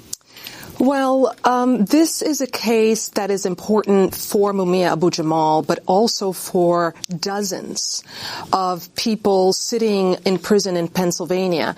Essentially, the judge established that if there is prejudice in a hearing, the defendant has the right to a new hearing. And you can kill it. Yeah. All right. So this guy, the story, to make it short, I can read from the wiki page, but I'd recommend people go there and look at it. Just type in Mumia, you'll get it. There's like witnesses. What happened? He was a cab driver. He became an award-winning journalist when he was in prison. He did some kind of reporting for a couple of local radio stations, gotten fired by one of them. Became a very staunch Black Panther during that era. And he was driving his cab at 4 in the morning when apparently his brother was pulled over by a cop for something. And the two of them got into an argument. Mumia got out of his cab, walked over, and shot the cop in the head. And well, that's a day wrecker. And this was witnessed by numerous people, including a hooker. He was taken in with sex worker. He was taken in, and his gun had 5 rounds missing from it. He had, passed all the obligatory, tests. Powder on his hands, all that stuff. And he still had the gun. They had the gun. They had the murder weapon. Anyway, it goes on and on and on. And when he admitted it to somebody in prison that he did it, and there's all these things. But for some reason, and I don't know what it is, and I can't believe it's just because he says I'm innocent, that this has been a left-wing cause. And it's possible that he could have been framed. I've never seen a frame like this. It's just there's too much. Too many people. No one's come forward saying that they lied. It's just outrageous. And this continues. This has gone on since the 70s. The guy's been in jail for 30 years. And the left wing keeps bringing it up as though it's some sort of a cause célèbre. And I don't even know why. I don't know why. Well, I can wager a guess as to why it's cropping up now. As we just had prison reform, President Trump has been working with people of great importance like Kim Kardashian, and also entertained some input from Kanye about certain prisoners who've been in for a long time. Maybe they're trying to hitch onto that bandwagon, just bring it back again. and maybe just to say, Trump, you hate Muslim-sounding people because you didn't help this guy. I mean, who knows? It could be that. It could be any number of things. Well, I don't think this guy's getting out. But to me, this has been going on for way too long, and it's just. But yeah, maybe it explains why it's come back into the news at this point in time. Yeah, right now. But this has been continuous. Interesting. Yeah, we got lefties out there. Somebody can explain it to me. I looked up, and I don't want to hear, "Oh, he's innocent." He's not innocent.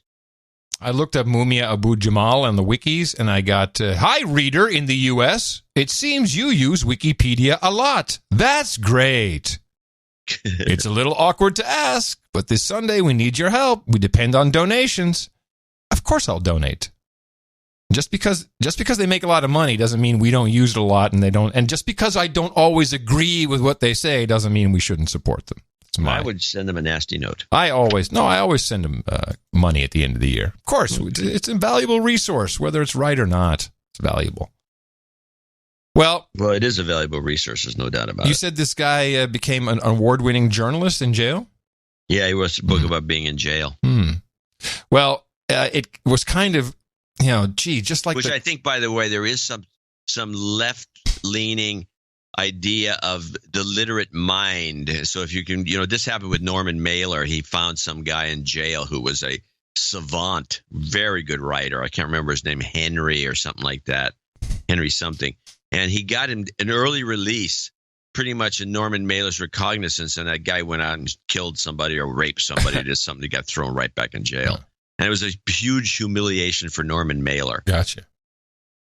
Well, speaking of journalists, odd journalists, the Washington Post on just between Christmas and New Year's on the 28th released a little bit of news. It was it reminded me a lot of the climate change report, just pushed out on a Friday, kind of hush, hush. We don't want to, which is something the Washington Post yelled and screamed about.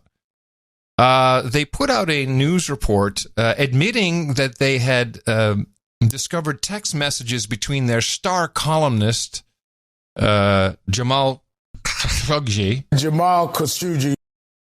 That became very clear to them that the chief executive at the Qatar Foundation International, Maggie Mitchell-Salem, had been texting him and shaping his columns, proposing topics, drafting material, prodding him to take a harder line against the Saudi government.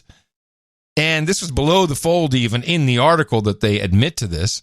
But so we were right. The guy was a shill. Yeah. And he was who was writing these columns? It looks like Qatar was writing them. Or this Qatar Foundation International. Yeah. Who, Qatar and Turkey, they're buds now. They're all against Saudi Arabia. And I think it's disgraceful that the Washington Post didn't just say, hey, you know what? We really messed up on this one. Because they did. It doesn't work. There's no anti-Trump angle. But the Washington Post. But that's my point. It is the Washington Post that discovered this.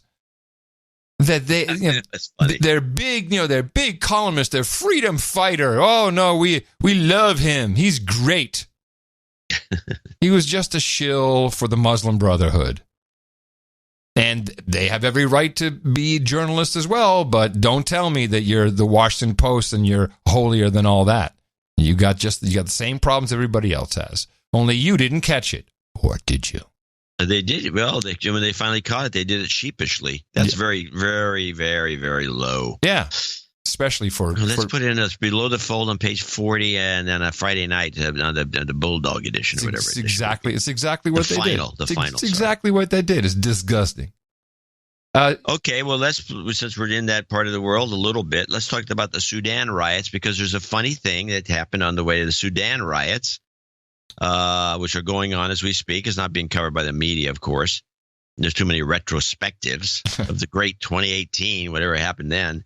But let's play this. In Sudan, scores of people have been killed in anti-government protests that erupted last week. Government officials put the number of dead at 19, though Amnesty International said earlier this week the number of dead reached 37. The government has declared a state of emergency and reportedly censored or shut down newspapers that were covering the demonstrations. The protests, which were triggered by a sharp rise in the price of bread, are taking aim at the worsening economic situation of the country and the military regime of President Omar Hassan al-Bashir, with many calling for the overthrow of the ruling National Congress Party there. Huh. Now, the code words came into that story, and I realized we haven't really talked about it much. We did it when the Arab Spring began. Yep. The severe rise in the cost of bread. Bread in Egypt. Bread. Egypt, I think Tunisia had bread. Yeah, Tunisia had a Syria, bread problem. Everybody has these. It's always in there. They got it's bread problems. Yeah, bread problems. It's a bread problem. The cost of the huge rise in the cost of bread. For one thing, we're never told what the rise is ever. Was it from 10 cents a loaf to $5 a loaf? Was it from $1 a loaf to $2 a loaf? What is a severe rise in the cost of bread? And this happened before. I think that's code. I think the CIA code or somebody's that gets into the story to let everyone know that, okay, we got to mobilize over something here. So let's, meet your handler and let's talk about it. Right. And or who knows? Typically after the bread code goes out, someone lights himself on fire. But that they popped that too early this time, and it wasn't in Sudan. Would we have a guy light himself on fire? I don't know if the chronology is correct. Somebody's always lighting themselves on fire, but I don't know if that's in relation to the bread announcement. No, I don't think so. But that's why I'm saying that we get bread and then we typically get lighting on fire. Or the other way around. Could be. But the bread thing is the one that gets stood out when she gave this report because yeah, I agree. They've gone nuts. Over bread. It's because everyone goes onto the streets and starts wrecking the place because of the price of bread, really? Well, bread is important to some people. It's easy for us to say. No, I know, but some people make their own bread. They said the price of wheat, if that's gone up, that would be different. It's a different story. It just doesn't – there's something about it. It's just something about it. Doesn't – oh, yeah, the price of bread has gone up, so I'm going to go riot and wreck the town. Yeah, here, bread price hike. Sparks violent protests. Let's see if we can find out the actual bread price increase. Yeah, that'd be neat to know. Sudanese police fire tear gas on people protesting higher bread prices. Wow. So it's sounding like a color revolution thing. Is that what you're thinking? Well, we haven't had a color come out of it yet. No. Sudan would be beige. I found a good podcast, a drone podcast called Droning On, which kind of attracted me. I'm like, yeah, nice. That's funny if you have that kind of humor about yourself and about being a podcast. And this guy is, I think we've talked about this. Like the actual vocation of journalists is just invalid. And let's just go to someone who actually knows what they're talking about. I mean, we don't know much about drones. I mean, there's people in our network and the Value for Value network who know a lot about drones, but no one offered anything up. This guy, he does a drone podcast. He's in the UK, and he has a couple of theories about the phantom drones at Gatwick Airport. So a very quick recap of the incident at Gatwick. Thousands of flights were cancelled or diverted. The military was called in. Multiple police forces involved, not just Sussex. £5 million spent on anti-drone systems. The international press and media camping on site with telephoto lenses looking for a drone, and all based on eyewitness accounts. But yet not a single video or photo of the drone. So if it wasn't a drone, what exactly happened? Well, there's been a lot of speculation. People have suggested eco-warriors complaining about additional runways being built at the airfield. Other speculation has been a major systems failure at Gatwick. Shortly after the Gatwick incident, Birmingham reported an air traffic control error which led to grounded flights. Such a failure of the airport would have resulted in them paying millions of compensation to airlines and to passengers. And of course, the airport would not want want that. But the bigger news for me is the announcement yesterday that Vinci Group are buying 50.1% of Gatwick. Vinci are a French company that currently own 46 airports around the world. And in October 2018, analysts estimated the value of Gatwick at between 7 to 10 billion pounds. The sale to Vinci of 50.01 at only 2.9 billion puts the value of the airfield at just less than 6 billion, which is far less than the estimation of the analysts earlier this year. So the big question is, did the drone crisis at Gatwick devalue the airfield, therefore making the sale to Vinci more economical? I like all of those. Wow. The one I like, I think it could be more of a combo, though, where another, I don't know if whatever, I don't know enough about the air traffic control mistake, but I'll tell you, when it comes to millions of dollars in aviation and an airport, yeah, I'm pretty sure they'd do anything to not have to hang for that. And maybe that would be the catalyst, the acquisition. They didn't want that getting out. It sounds like a cover-up. I think the guy's got a couple of good ones.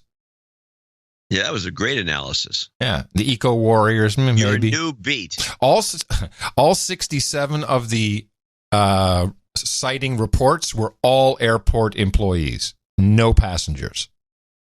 Hello. Yeah, that's dubious. Yeah. That's podcasting for you, people.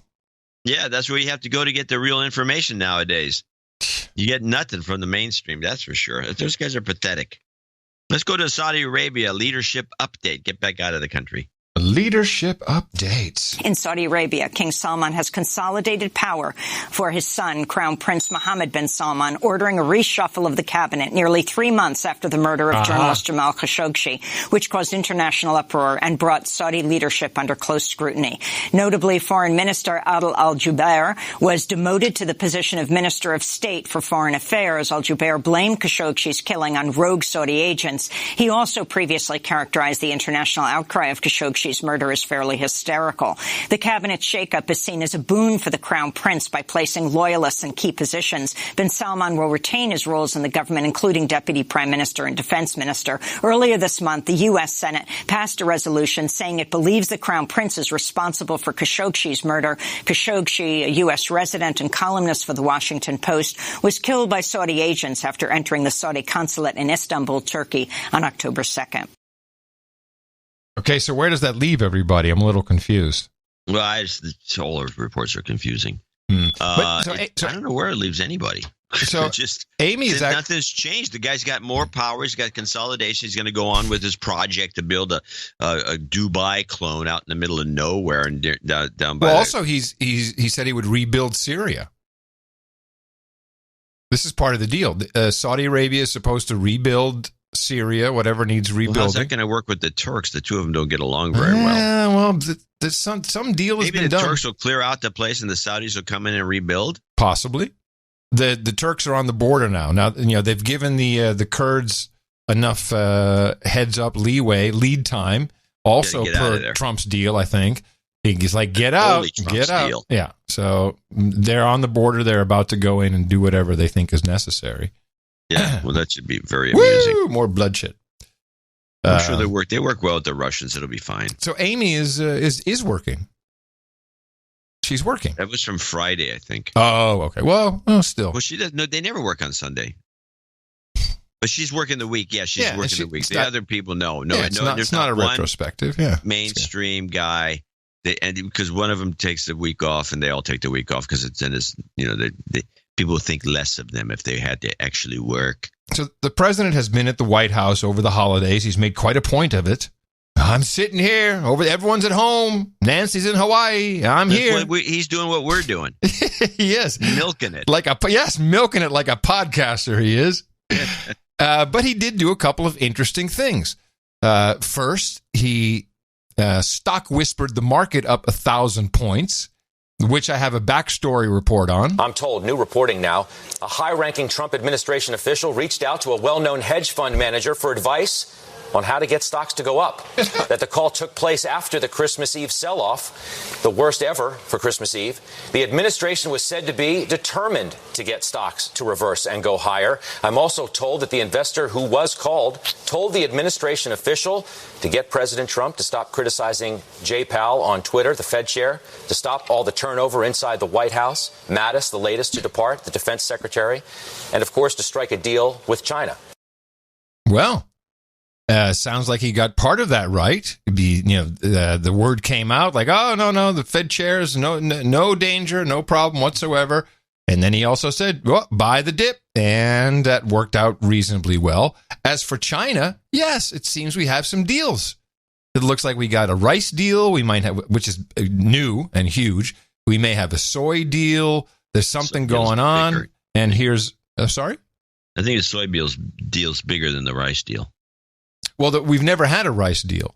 So it just depends on, maybe size, good. But I think the fact that rice would, how crazy is that? We're sending rice to China. The Japanese won't take our rice. You know that. Why won't they take our rice? Because they feel that the Japanese, unlike us, feel that if they start importing rice and it will ruin their artisanal businesses of children in the rice field. Artisanal is now code for child abuse and child labor. Yeah. Well, here's a report on what the president is doing with China. Is there any promise that they could make about snooping or not stealing our technology that could be believed? Well, what the president has been writing about in his books and saying in his campaign speeches is he's looking for a verifiable agreement. He's looking for things that we can actually make sure the Chinese do. But if can you verify from people like this? You can have verification measures, yes. This was done in the case of previous trade agreements. The trick is going to be seeing performance actually take place. So if they buy 100 airliners, we can see that happen. If they actually shut down intellectual theft companies and put people in jail, have some show trials. There's a Chinese proverb you probably know called kill the chicken to scare the monkeys. Sha ji jing ho in Chinese. Hey, Sha ji jing ho yourself, bro. If they have a lot of these trials and put people in prison for 20 years for property theft against Western companies or technology transfer that's forced, that will have a huge impact that we can see. But I think I'm looking forward to that. Well, there was an NBC report which was largely a propaganda piece on Cummins Diesel. Okay. Oh, the famous diesel manufacturer.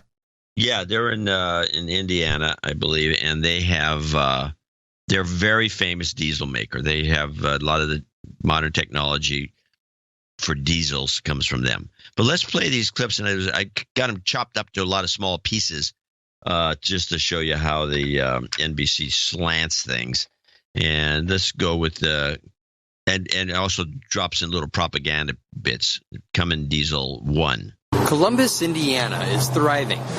There's a new brewery, not far from a century-old ice cream parlor. Many towns like this have struggled with jobs moving overseas. But in Columbus, one company has held it all together because of trade with China. Our economy would go down the drain if Cummins wasn't a part of our community. Cummins is the world's largest independent diesel engine maker, employing 10,000 people in Indiana alone. We export about 65% of the engines that we produce here. But this American success story, founded here 99 years ago, faces soaring costs and $200 million in losses this year because of U.S. tariffs on Chinese goods. Tariffs are harmful, they're a tax, and they create additional costs that will eventually be borne by all customers. This summer, the Trump administration imposed tariffs on Chinese steel and aluminum and on key parts Cummins needs. We have no suppliers available in the U.S. In fact, there are not foundries that operate in the U.S. Okay, well, let's stop there. Uh-oh. There are thousands of foundries that operate in the U.S. There's 3 in my area, and I can see 2 of them from the house. Well, one of them. Well, she's lying. No, probably 2. She's lying. She's the spokeshole for Cummins. And now the thing about this, there's no foundries, and there's a lot of them make big products. They make I don't know which ones make the we have a blocks, but the Chinese aren't the only people in the world that make an engine block. We have a producer whose dad has a foundry. He sent us foundry stuff. Yeah, right. He But made then us an ice cream scoop. That's a foundry. Yeah, it is a foundry, but it doesn't make engine blocks. The engine block foundries are big, but they're around. Now, so I'm listening to this report. This is on NBC. It's packaged. And this assertion that the U.S. has no foundries goes unchallenged by the reporters. Oh, jeez. NBC, you mean? Okay. All right, let's go to 2. The tariffs are on components like these engine blocks. They're essentially the skeletons of the engines, making up 40% of the final product. But the only place that Cummins can get them? China. President Trump's leadership is working, and China wants a different American president. Tough talk. But here it's more personal. After all, Columbus is Vice President Mike Pence's hometown. Are the potential consequences on places like your own hometown worth this fight with China?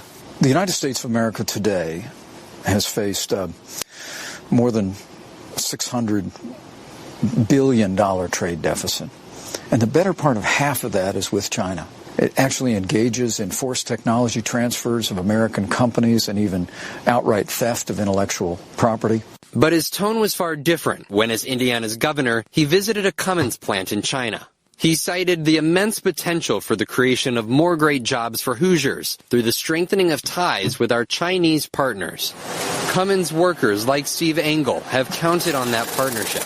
If we don't have globalization, we don't have no growth, right? Right. No. Who said here's that? a guy, a guy's union guy. Yeah. And he somehow, this guy's a man on the street. This is a man on the street, and he says that we have no globalization. We ain't got no jobs, growth, right? Well, that's what he's been taught. That's what he's been taught. So what he's saying, in essence, is that throughout history, there's no such thing as growth unless there's globalization. That's what he said. Let's listen again. Cummins workers like Steve Engel have counted on that partnership. If we don't have globalization, we don't have no growth, right? Right. Poor guy. So now this mind is a control. propagandic piece of crap that they threw into this report. NBC is pro-China, anti-American. Clearly. I'm making that assertion. It's pretty obvious. The NBC presents everything like that. And if something Trump wants to do, it's Trump's. It's not the United States. And also, it's Trump. It's Trump's wall. When Mike Pence was in charge of Indiana, he was protecting Indiana's interests, and that's how the state and federal model works. And so that doesn't always align. Now he's a federal guy. He's a Fed. A different issue. Make him sound like he's a flip-flopper. Well, that was the idea. Yeah, Hello. Of course. So I got a 3-second little kicker at the end of this. Part 3. Now they find themselves caught in the president's trade war. Yeah, Trump's fault. It's a president's trade war. It's not America's trade war with China. Oh, no. It's the president's. It's Trump's. It's his personal thing. It's just hurting everybody. It's hurting us because you have no globalization. So they're pro-global. They're anti-Trump. Pro-China. Anti-Trump. Unbelievable. So now, here's the way they finish the thing when he does his sign-off and throws it back to Hallie. Von Hilliard, NBC News. Wait. I got to set this up. This, to me, is the segue of the year. And there's a big deal when the way people segue things. We do it every once in a while. We have a really good segue. It's like kind of cool. Sometimes we stop the show. It's a showstopper. Yeah, that segue was great. Yeah, I just have for our, because we are globalists, for our global production audience, a segue is when you transition from one topic to the other. And if you can do it smoothly, it's called a great segue. And there's a lot of things called awkward segues where you go from talking about some burn victim to somebody promoting fire eating. But you have there's possibilities exist. Actually, this hour has 20 minutes, 22 minutes, whatever it is up in Canada, has a whole segment of awkward segues. Now, this I consider to be just an anti-Trump segue because of the way they present the story, the globalist, positive globalist thing here with the engine blocks that apparently before China existed, Cummins couldn't make. I don't know how they did it, how they existed. But listen to the way this segue works. Von Hilliard, NBC News, Columbus, Indiana. Another painful reality we saw play out this year, a record number of school shootings. Wow. Oh, wow. Okay. Yeah.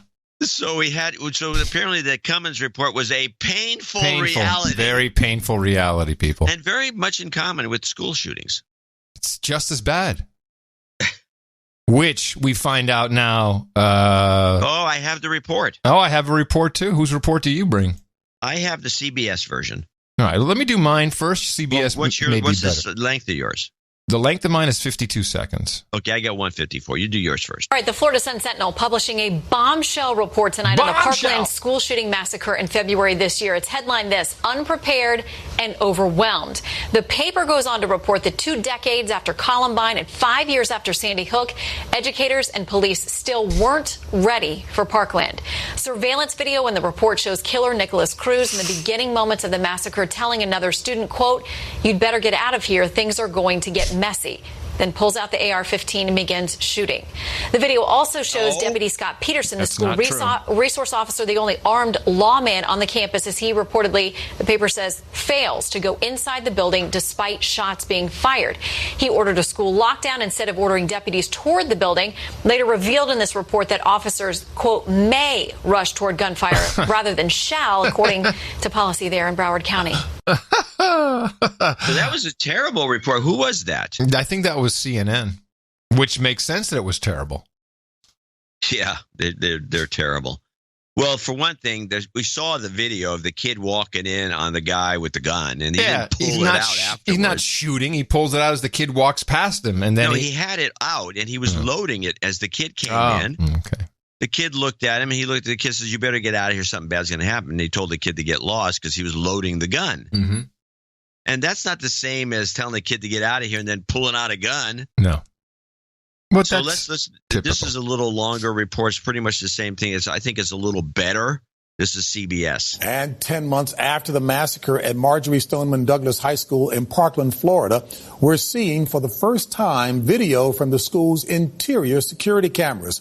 The Sun-Sentinel newspaper obtained a video as part of its investigation into the mass shooting that killed 17 students and staff members. The Sun-Sentinel says the video shows moments where opportunities to end the chaos may have been missed. Manuel Bojorquez has our report. The just published video shows the moment shooter Nicholas Cruz entered a stairway in the school and while loading his semi-automatic rifle, warns a student who happens to walk by. According to a draft of the official report by the Marjory Stoneman Douglas Public Safety Commission, Cruz told the student, "You better get out of here. Something bad is about to happen." The report says the freshman student fled and immediately told a football coach who did not issue a code red. It was one of 3 missed opportunities, the report concluded, to warn the school there was an active shooter. Cruz was left to make his way through the school to the 3rd floor, where students were gathered in a hallway after a fire alarm went off. The shooting lasted 8 minutes, leaving 17 dead. For the first time, we see Cruz running away from the school. At the same time, deputies believed he was still in the school because they were watching surveillance videos that were on a time delay. Andrew Pollock, whose daughter Meadow was killed in the shooting, reacted to the new video, tweeting, "This minute-by-minute playback with so many missed opportunities for intervention is heartbreaking," and calling for the resignation of officials in charge. The commission's draft report calls for improved training of deputies and educators and recommends a controversial policy of arming school teachers who undergo proper training and background checks. A final version of the report is set to reach the governor's desk next week. Wait a minute. Yeah. What? Now they left that out of the CNN report, didn't they? Sure did. That's Trump's horrible idea. Yeah. And now that's something they're considering. Yeah. It's fantastic. It's the only report I know that mentioned it. Never it's in the heard that. report if you sat down and read it, but nobody does that. Well, no, we just copy what the other guy said. This was a really good report from CBS, especially when contrasted with that piece of crap from CNN. Good work on finding that one. That's interesting. Yeah. I know. I got the biggest kick out of its conclusion. Armed teachers. Arm the teachers. I have some New World Order news because we have Davos coming up in January. Davos.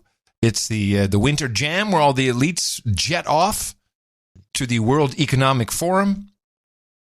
And they have a title now. They're all set up. They've announced what they're doing. This is the title of the World Economic Forum for 2019 will be Globalization 4.0. Oh, God. 4.0. One more time. We can do it. This will be Hillary Clinton 4.0. Here's, what do they have? Global economic leadership. Okay, globalization is being redefined simultaneously by 4 major transformations, and this will be the topics. Global economic leadership is no longer dominated by multilateralism, but characterized by plurilateralism. What does that mean? Well, pluralism, let's look it up. I know what it kind of know what it means. I don't have the definition off the top of my head, but I think we have to consult the book of knowledge. It's plurilateralism. Yeah, but plurilateralism will stem from the word pluralism. You need to be an elite just to pronounce it.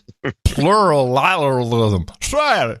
John, what do you think about the pluralism? Is a condition or system in which 2 or more states, groups, principles, sources of authority, etc., coexist. Well, how does practice of holding more than one office or church? It's in the church. Holding more than one. So plurilateralism would mean like unilateral means you do it yourself. Bilateral it means you do 2 people. Plurilateralism means you have 3 or more parties involved. Well, how does that differ from multilateralism? I don't see that it does. Well, multilateralism, according to the Book of Knowledge, refers to alliance of multiple countries pursuing a common goal. Yeah. And here they say global economic leadership is no longer dominated by that, but it's characterized by plurilateralism. And so they're saying there's a difference? Yes. Well, what is it? I don't know, but they're going to have a big... I just read the pluralism definition. It sounds the same to me. They're going to have a chat about it in the snow. Okay, so we don't understand that one. The next topic, the balance... We don't understand what they're talking about. Well, wait. This is gobbledygook. They're just trying to confuse us. Well, wait for the next one. The balance of global power has shifted from unipolar to multipolar.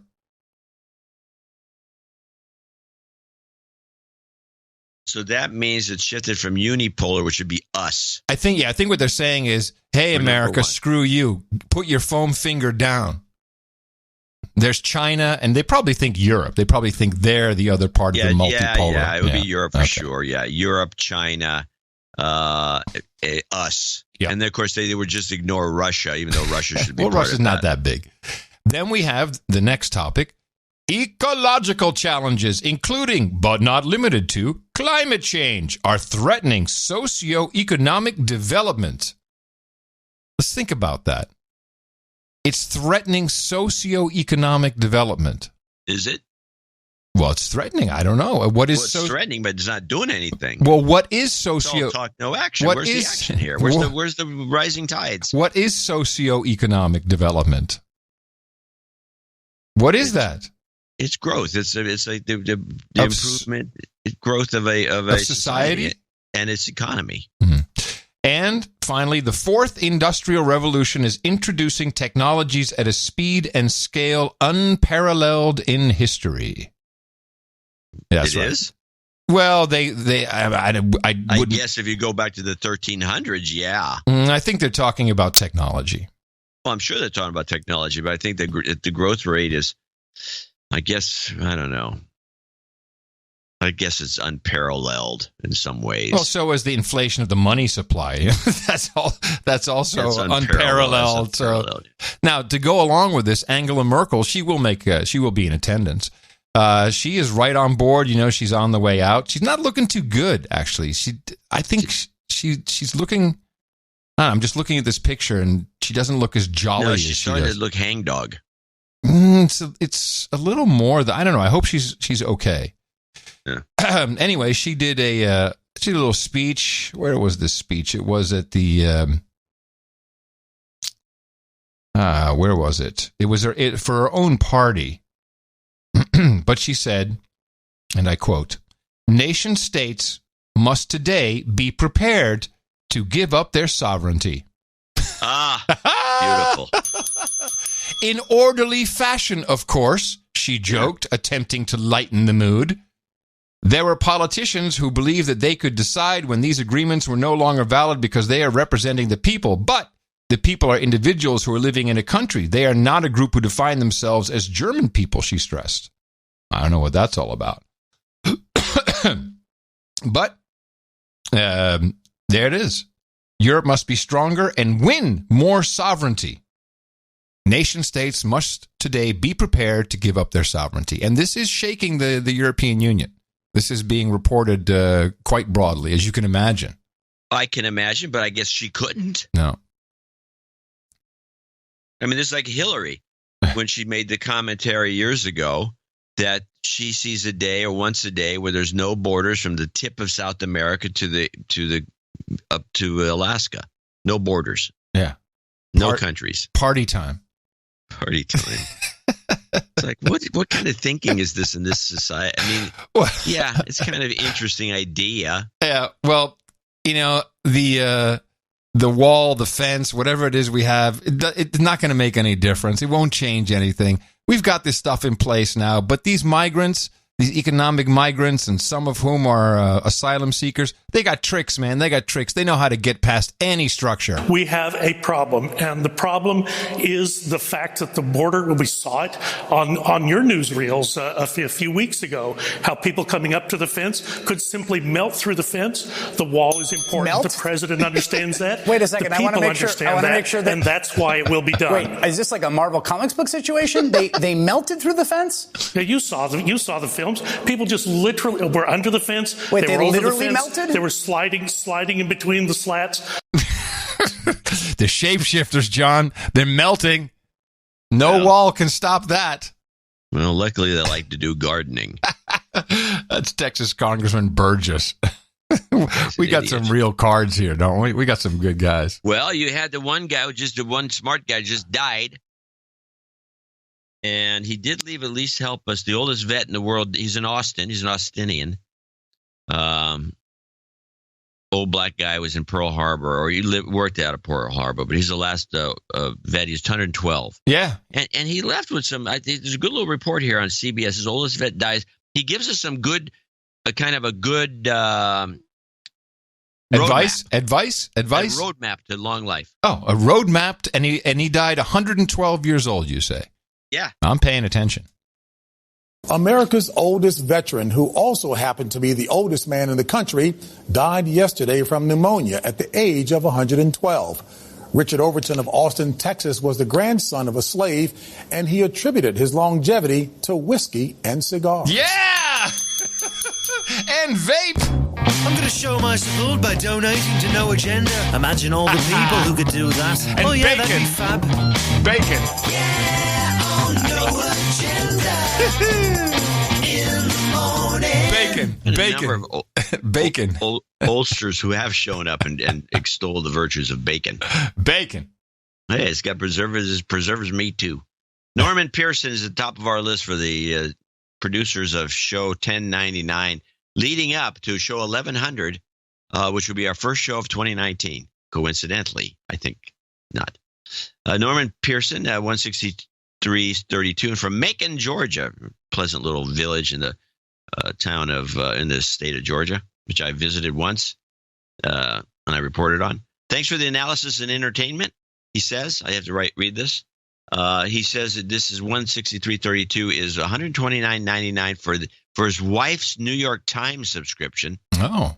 So you have to pay $129.99 for a subscription to the New York Times for 1 year. Apparently. Which he says is fake news. And he added $33.33 for real analysis. He wouldn't mind a goat scream at the end for devoted listener Jay Lewis, whose first nanny goat is getting ready to kid.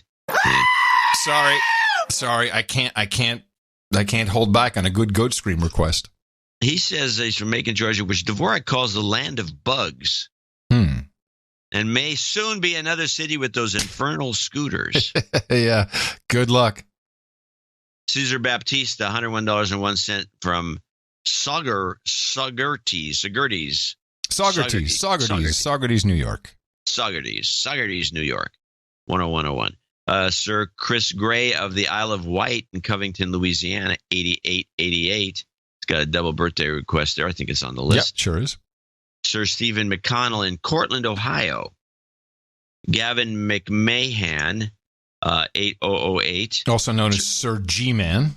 Sir G-Man, yes, Sir G-Man. Thanks for another year of fabulous deconstruction. Brian Sukorsky, probably, or Suchorsky, one of the two. He had a loss of his house, 8008. They had a family home in Paradise that burned to the ground. No. And he's giving... There's some karma at the end for some insurance payback. Definitely. Andrew Brown, London, Ontario, Canada, 6789. He needs some F karma request. For his friend Marilyn, who has breast cancer.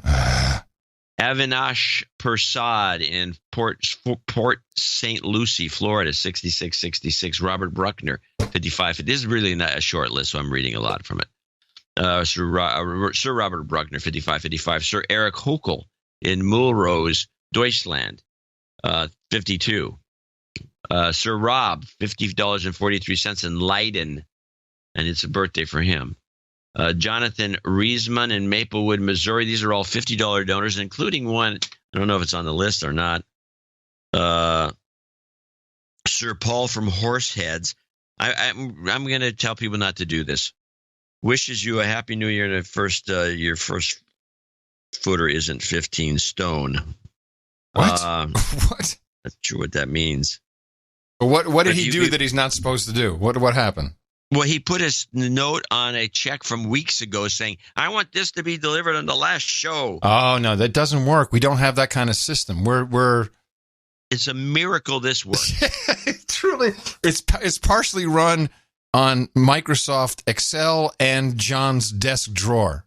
Well, it's not a desk drawer. It's a drawer in a cabinet. Oh, I'm sorry.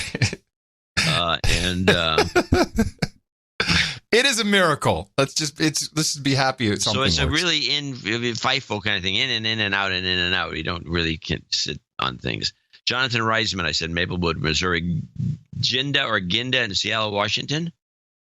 David McLean in Cuba, Missouri. Johnny Culver in Parts Unknown. Happy birthdays to me. He's got it on the list. Sir Brian Watson in Raleigh, North Carolina. Ralph Johnstone in Lake Isabella, California. And Ihi Kitagawa. I think it's Ihi Kitagawa in San Francisco. 50. That's all we got. We didn't really do that well today. No, but we got some good guys at the top. Yeah, and it's end of the year, so I understand. I did get a note from one of our producers saying, he says this $4 a week thing is not working. He says, I want to see $10 or $15 a week because I think I'm not the only one who feels this way. We don't want our names mentioned. We don't care about that, but we like to donate more than $4 a week. And can you give us an additional? Oh, okay. So what did you come up with? I don't know. I'm going to put in the next newsletter, but it'll probably be. I think I'm going to do 11 a week because it's the 11th. The show 1100. Right. But I think 10 and 15 are good. I just have to do the math on what it amounts to per show. Okay. I like the 10. I'll do 11 a week. 11 is good. It's good. Yeah, then I'll do maybe 15. We got a lot of magical numbers coming up. 1100 will be our next show. That'll be Thursday, the first show of the new year, 1100. And thank you very much to our producers who came in today. We thanked our execs and associate executives earlier, and want to thank everyone who is on this list with a number of birthdays. And we have 2 knightings and a title change. And thank you to everyone who was under 50 for anonymity, or if you're there on one of our other programs, it is highly appreciated. Thank you for getting us through another year. And you can do it again. Yes. And I wanted to just mention one of our. I just want to read one more note before you go into the jingles. This shortly after mailing my last check. This is from Matt. No, not his name. I got 2 separate emails from recruiters looking to hire me. I've applied for one of the positions, and I'm hoping this donation can provide me enough good karma to land the position. So another example of karma. I think a lot of it has to do with the fact that their amygdala is not swollen up. It's easier to hire somebody like that. I agree. I mean, you can see a swollen amygdala coming down Broadway if you're hiring. You're like, no, this person can't have that. In fact, we'll talk about some of those after we do the the knightings, etc. So we have, for the new year then, I'm going to throw out jobs karma, some F-cancer karma, and just for good measure, I'm going to make it all blessed by the GOAT. And thank you again for 2018. We look forward to 2019 as show 1100 is on deck. Jobs, jobs, jobs, and jobs. Let's vote for jobs.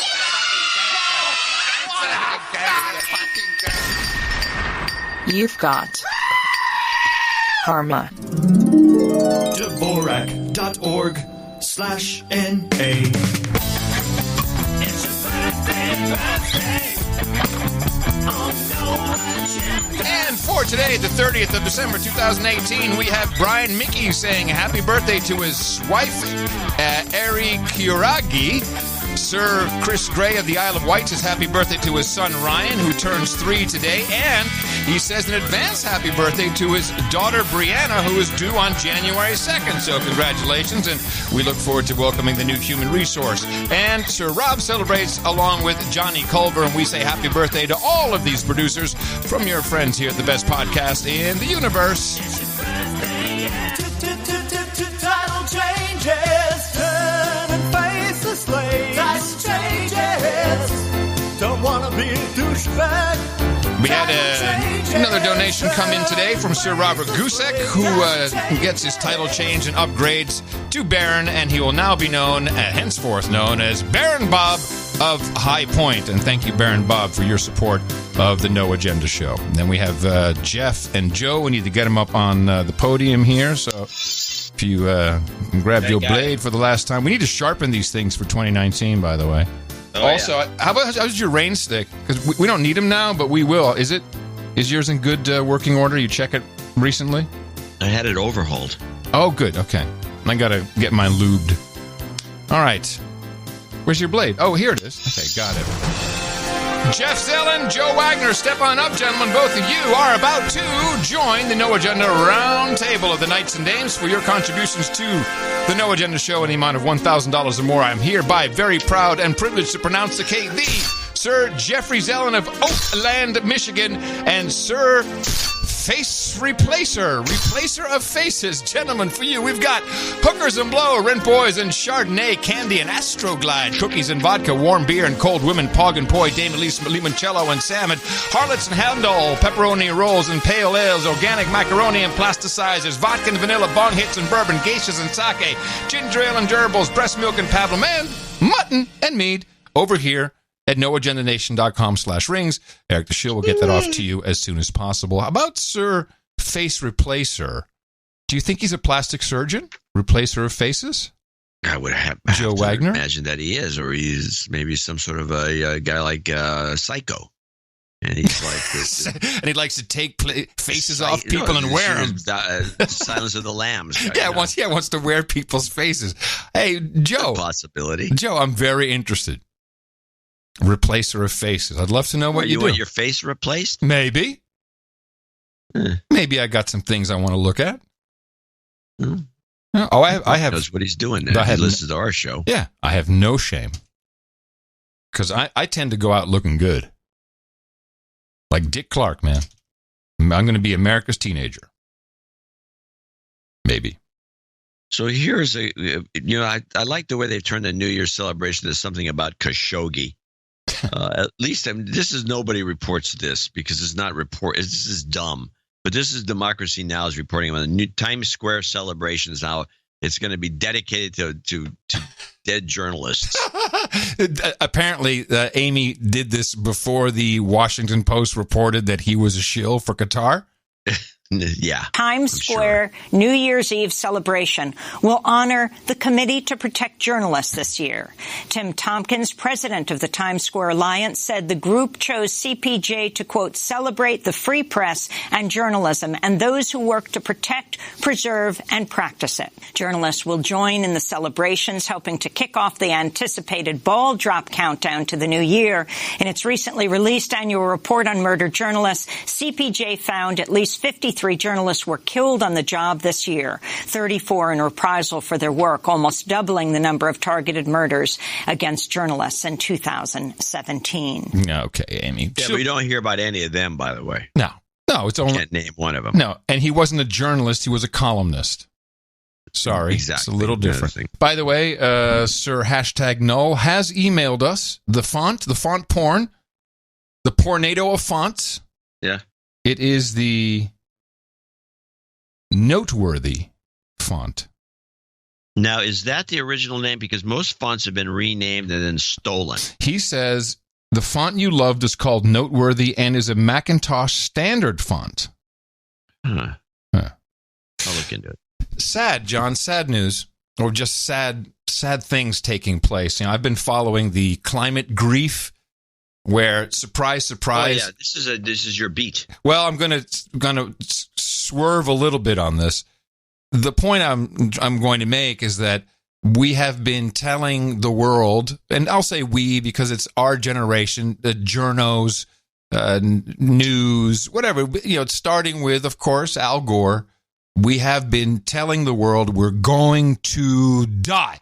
You and I have heard it for decades. We've heard we're going to freeze to death, the population bomb, the tipping point, peak oil. We're going to die for a million things.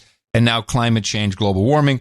With the most recent report, we have 12 years, really effectively 10, before we died. And young children are being affected by this. They hear it, they read it, they hear their parents talking about it. And even though there's a high likelihood a lot of parents don't really think we're going to die, they forget to put the disclaimer in. So people hear things and it affects them. It affects their amygdalas. They become enlarged. Kids, you're all going to die in 10 years. Well, so I have some examples, and this is not just kids. These are young adults. And to show you what has happened with the political correctness, social justice warriors, just what's going on in our universities. And there's two, I don't know if you saw either of these clips, and I don't know how much I can play of each of them, but they really show what society has become. And the first takes place in a convenience store with a transgendered woman who is very, and if you see the clip, she's clearly still in transition. Because you can tell that she's a woman by her hoop earrings, her mid-longish hair, a pink purse, and that's about it. And quite a beefy transgender woman. But that's, I don't care. I really don't. It's fine. And with this, however you want to be dressed, whatever. But the guy who's behind the counter, I guess says, "Yeah, could you guys wait a second?" To a female and whatever he thought it was, and the transgender woman went apeshit over this, and because he made a mistake, and this is the problem I have, and I think this is the issue in society in general. We have that now in the UK where you can't misgender or dead name or you can get in trouble for it. What's dead name? Oh, if you use a transgendered person's previous name, which usually would reflect a name of the opposite gender than they are today. That's called dead naming. That's probably why there's this new trend in non-specific namings. We did on the show. I had a list of them that neither men or women, so you can name your kid that, and then you can keep the name. So I still call you. So it's less paperwork. It's not it's not so much of a hassle if you want to change. Okay, but I think when you listen to it, you'll hear that here's someone who has problems with this, and this is not the way it's supposed to go, I don't think, in society. No, we're not doing credit. You're going to give me my fucking money back. Excuse me, sir. There's a young man in here and you're watching. Excuse me, it's ma'am. It is ma'am. I can call the police if you'd like me to. You need to settle down. You need to settle down and mind your business, okay? Both of you guys? Ma'am, once again, ma'am. I said both of you. No, you said sir. Once again, it's ma'am. I actually said both of you guys. It was a general. Right beforehand, you fucking said sir. Sir? Okay. Motherfucker, take it outside. If you want to call me sir again, I will show you a fucking sir. I apologize. Motherfucker. I apologize now. Kicking stuff. I need your corporate number.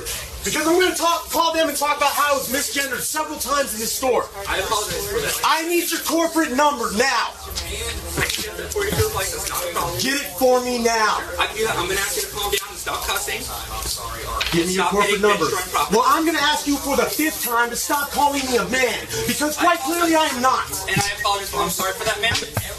You know, and yes, yeah, it's sad. It really is. Because, look, when I was growing up, 13, 14, 15, I had weird hair and I looked like a girl. And it would happen often. Someone would say, what's your daughter's name? Or what do you say, young lady? And it's uncomfortable and it sucks, but I didn't go nuts.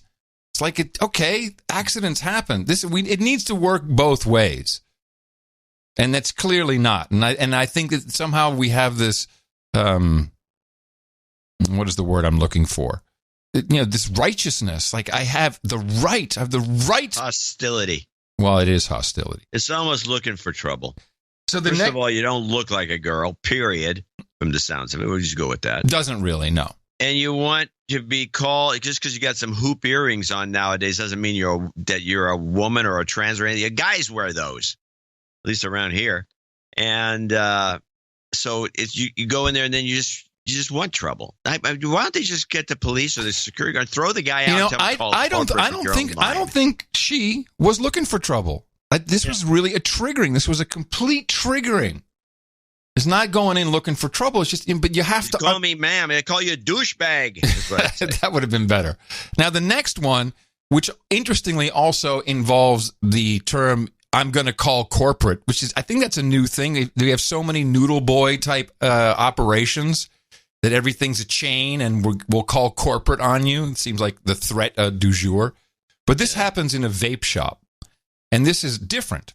What happens here is a guy comes in, baseball hat, big hoodie with Trump on it. And it's not even like an official thing that you've seen, but just big letters, Trump, red, white, and blue. And he comes in, he's looking for some vape juice, or e-juice as I would call it. And the guy behind the counter, and I've seen, this is just a piece of the video, he's, okay, I'm going to get this for you. But then he sees this guy's wearing a Trump sweater and he refuses to serve him and wants him to leave. And here's what ensues. Here we are in Exhale Vapor City in Tucker, Georgia, and I have just been asked to leave the store. He greeted me. That was nice. I did find the item that I wanted, and the next thing he said was that he'd like me to leave. If you do not stop recording in my store, I'm going to call the police and ask you to leave now. Please call that would be awesome. That'd be awesome. We can call Fox 5 and all sorts of stuff. I would like to purchase something here. Please do call your boss, because I will be calling corporate. Go for it. I am looking forward to releasing this video, because I just want to purchase something. Fuck off, dude. Fuck off. Get the fuck off in here, man. Fuck, man. So this is the guy behind the counter. He absolutely goes insane. He cannot separate. He just can't separate anything in his head from what's in front of him. And he believes that this guy embodies evil Trump and everything evil about him. Fucking can't stand your racist motherfuckers. Racist? Yeah. Sure. Right? I'm not a racist. I got a fucker in my store. He won't leave. He's wearing some Trump bullshit. Got some racist bullshit all up in his head and shit. I'm not serving anyone that has to do with that fucker. He's a treasonous asshole. I don't have a problem with you, sir, whatsoever. I don't.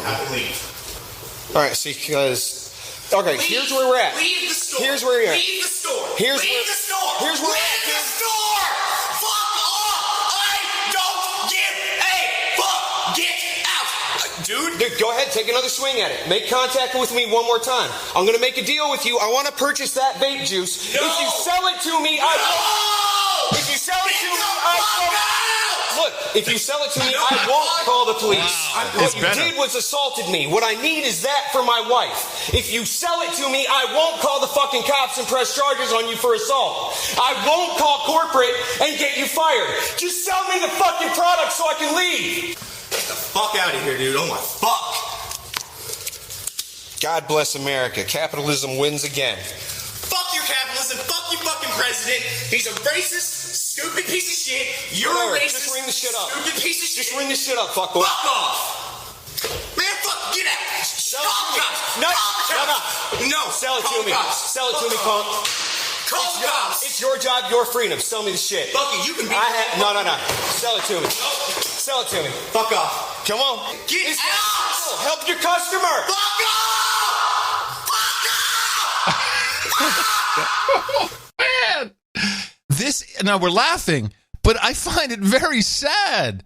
This guy he's insane. He's been made crazy. He's been made crazy by the mainstream media. Yes. Let's just tell it like it is. Well, CNN, MSNBC, and Fox, all those people and are responsible Fox, for that put them all guy in being there. Nuts. And the schools. Well, thank you for leading into my third and final clip. This is an open Madison Board of Education session where everyone gets 5 minutes. You can come up and say whatever you want to the board. It's kind of like a town hall. And our next speaker is a university educator, and she's going to educate us on white liberalism. Hi, all. So I'm an educator at the university, and recently I've been teaching my students about the connection between white liberalism and white supremacy, and I'd like to offer just some working definitions here so that we've been coming up together with my students. What is white liberalism? White liberalism means valuing law and order and protocol above the lives of people. In this room, we see white liberalism, and this is just from my students' reflections, embodied through the timer, the please finish up, the numbers, the sign-up process, the stage, and the barrier. All of these signs suggest that the law and the decorum and the civility of this conversation is actually more important than what is being said. Well, finger snaps. Finger snaps. Finger snaps. Another aspect of white liberalism is policing people's tones of voice. The obsession with civility, refusing to hear black and brown people when they aren't following white cultural norms of communication. Snaps. For young people speaking today to you, what they're saying is a matter of life and death. And I'm not sure what it means to you, but I imagine it's a combination between a sense of duty, being able to put a line on a resume, feeling like someone needs to take charge, and feeling like you're the best person for the job. And that's actually where the connection lands between white liberalism and white supremacy. Get ready.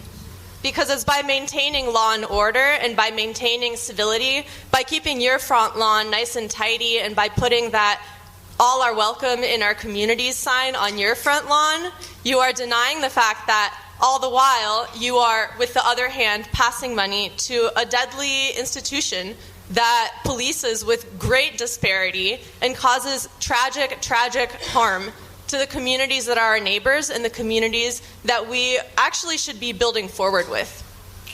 So, telling black and brown people to please wrap up suggests that their voices, their pain, and their stories are less important than the rules. And that, in and of itself, is the place where white liberalism turns into white supremacy. It's because white supremacy is the accumulation of these aggressive messages that say, stay off the grass, mow your lawn, act respectable, pull your pants up, right? So if I was to raise my voice and start using, God forbid, some swear words to you, I don't believe that it would be received in quite the same way as it would be if a black or a brown youth were using those swear words. So here's what I have to say. Fuck white liberalism and fuck white supremacy. Thank you for your time. There you go. Now you understand. Now you understand why our children are going insane. This is teaching them. This is teaching them. Yeah. By the way, these people are all over the place. By the way, it was Bill Cosby, a black man, who said, pull your pants up. But he's a victim of white supremacy. This woman, I like to know what school it was that she teaches at. Was she white? Yes, of course. Oh, okay. Hello. That makes sense. Hello. Wouldn't make any sense if she wasn't. But, I mean, to say, keep off my lawn, that is white supremacy now. Yeah, mow your lawn is white supremacy. Don't mow your lawn. And meanwhile, from the same people who will give you this in packaged form, I'm talking about Vice. And Vice is, first of all, they're an advertising agency. They're not really a news outlet. But if anything, they are a very left-leaning news outlet. and they skew a lot of things, and I find them very untrustworthy. Well, they artificially create situations. So they have a series on YouTube, which I don't understand. Well, I understand what it is, but no, actually I don't. It's called Kids Telling Dirty Jokes. And they take 5 and 6-year-olds, and they have them tell dirty jokes, and it's hilarious, they think. And it's a series, and it's on YouTube as 500,000 views. It's a series. This is child abuse. Why don't they just have kids smoking? Are you ready for it? You want to hear this? Sure, I'll hear 1 or 2 of them. I don't want to hear the whole series. It's only 30 seconds. Oh. 6-year-old girl. How do you know if a police officer is gay? How? The smell of his mustache. What was Clinton's favorite game? What? Swallow the leader. How do you pick up a Jewish girl? How?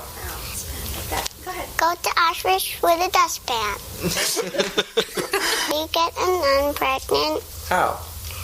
Dress her up as an altar boy. Why did Hitler kill himself? Why? Because the Jews sent him a gas bill. And this is on YouTube. It's a future Sarah Silverman. But it shouldn't be on YouTube. YouTube should be taken off. Deplatform Vice immediately. Immediately. They won't do it because this is another liberal operation. The whole thing's a scam. Yeah, but this is child abuse. You can't do this to children. No, it's horrible. I'm speechless over this.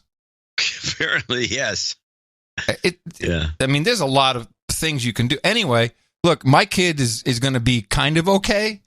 You know, should be all right. But your kids may not be. So look out. Start in 2019 thinking about what's happening with your kids. Yeah, and your kids, especially if they're going to public schools. Any school. Doesn't even have... any school. And it gets worse. Yeah, the whole thing is ridiculous. I mean, the schools have... I mean, we talk about how the whole school system in the United States has just fallen to crap, and it's because of people like that woman. Yeah. These imaginary hobgoblins out there, white supremacy, and it's a rule, you want to mow your lawn, it's white supremacy. Black people like a clean lawn. The only reason they do that is because of white supremacy. A normal black person, this is really insulting to blacks, by the way. Yes, of course it is. A real normal black person can't speak without cussing, doesn't want to do their lawn. They live in hovels because that's the way they like it. They're just a bunch of bums. It's so racist and so wrong, just wrong.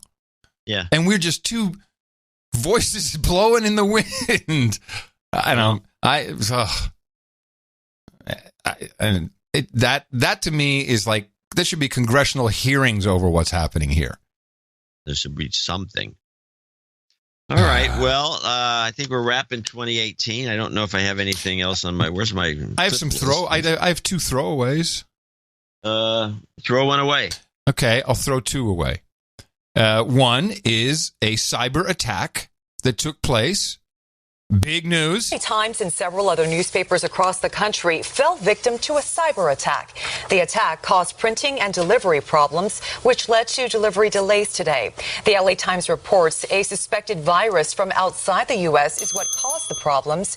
The newspaper says the cyber attack created issues for all publications within its former parent company, Tribune Publishing, as well as some papers printed at an LA Times plant. No, attack from outside the U.S.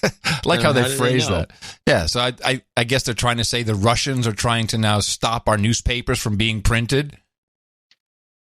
Which is, well, I guess, which is somehow going to stop our world from turning. It sounds like the whole thing is just a glitch, if you ask me. Yeah, it sounds to me like someone messed up. I'm just waiting for one thing to happen. And it will happen. And it's either going to be with Apple or it's going to be with Microsoft. Would be even more fun. But someone's going to get in and is going to mess with the updates. Yeah. Once someone gets into the update, if you can get into the update sequence, that's going to be a lot of fun. Yeah, especially, but the code you have to implant has to be timed so it doesn't start crashing machines right away because they don't do all the updates in 1 minute. Exactly. We don't want Mary Jo Foley figuring it out. Give it about a 30-day cycle. Yeah. Well, no, it has to be shorter because they might discover it in time. Right. It's maybe like a 4-day, 3-day thing. Start updating, and then 3 days later, they all start going off. I do have one last little thing from Hallie Jackson because I thought it was funny, her phraseology. This is the Hallie Jackson Trump politicizing border deaths. For the first time, President Trump is acknowledging the death of 2 migrant children in government custody, but he's blaming Democrats, politicizing the loss of life, tweeting the death of children or others at the border is strictly the fault of the Democrats and their pathetic immigration policies. Really? Well, he sent a tweet out bitching about something. But the thing is, she makes it sound as though this issue has not been politicized until Trump came along. Well, yeah. Yeah. All right. Well, then I just need to... I don't have any good one-liners. So you had the little girl telling jokes. You couldn't understand a word she said, and then these guys giggling over it. That was sick. You might as well just be poking her with a stick. You didn't hear what she said? You couldn't hear her jokes? I could only hear a couple of them. Yeah, they were not good. Yeah, I have stuff that is... Well, this will just... I think we should just do one last one. Nah. What do you want? Do you want the... It's the end of the 2018 season. Okay. We end the 2018 season with the future for our children. Bill Peacock built his San Francisco dog walking business through a series of branding shticks, most of them cowboy-themed. Hi there.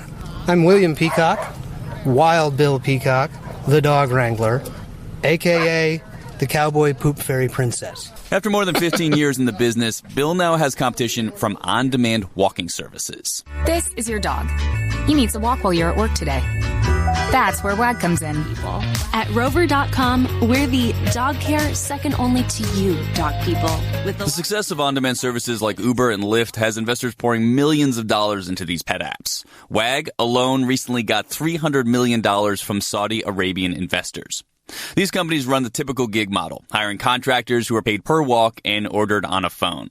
They take single dogs for 30 to 60-minute on-leash walks. I see them walking around the block with their cell phones out, taking video of their leash walk around the block. Bill does not send his human clients videos of their dogs. But a few years ago, he tried to grow his business with the same kind of contractor model that the app companies use. We sort of exploded. I had 6 vehicles with steer horns on the roof. Then he says some of his workers complained to California's labor department. Like many gig workers, they felt they were employees, not contractors, which means they should get overtime, paid breaks, and protections like workers' comp. Bill says he couldn't provide that. They fined us $18,000, and we got hammered, and it folded the business, and we were, the kind of business America supposedly wants. Husband and wife. While the independent contractor model backfired on Bill, it's helping WAG and Rover expand into cities around the country. They've been able to shield themselves from the kind of problems Bill ran into by making their workers sign mandatory arbitration agreements. Standard practice in the gig world. These obligate the employees to handle complaints behind closed doors. There you go. Well, Jay has done some work for WAG for her little book on dog walking. Yeah. And the stories are pretty horrendous. It's the future.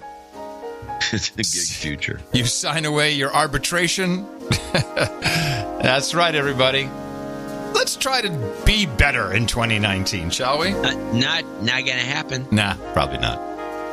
But we will see you and the entire Value for Value network in just a few days' time. Show 1100 on deck. Happy New Year to you, John. Happy New Year. Happy New Year to you and all the listeners and producers. Happy New Year to everybody. And remember us at Dvorak.org/NA. Thank you to our Gitmo Nation's men's choir featuring Sir John Fletcher, Sir Ned Jeffrey, Sir Abel Kirby, and Sir Chris Wilson for their rendition of Auld Lang Syne coming up. And I'm coming to you from downtown Austin, Texas, FEMA Region Number 6 on the governmental maps in the 5x9 Cludio in the common law condo. In the morning, everybody, I'm Adam Curry. And from northern Silicon Valley, where the traffic goes by smoothly, and I expect it to be smooth on the 1st, and maybe forever. I'm John C. Dvorak. We return on Thursday with show 1100. Until then, adios, mofos! And such. And such.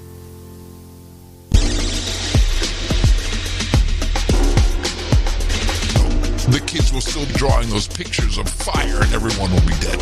We are calling for there are a couple things. Government is criminally complacent in the mass murder. Into all of life on Earth was my freshman year of college when I took a sustainability class. All life. Now there's a name for what she's feeling. And Laura started working on a 10-step program. Government is criminally. Things like mass shootings and climate change. Grown at home in our energy system. Large government investment. All life on this planet.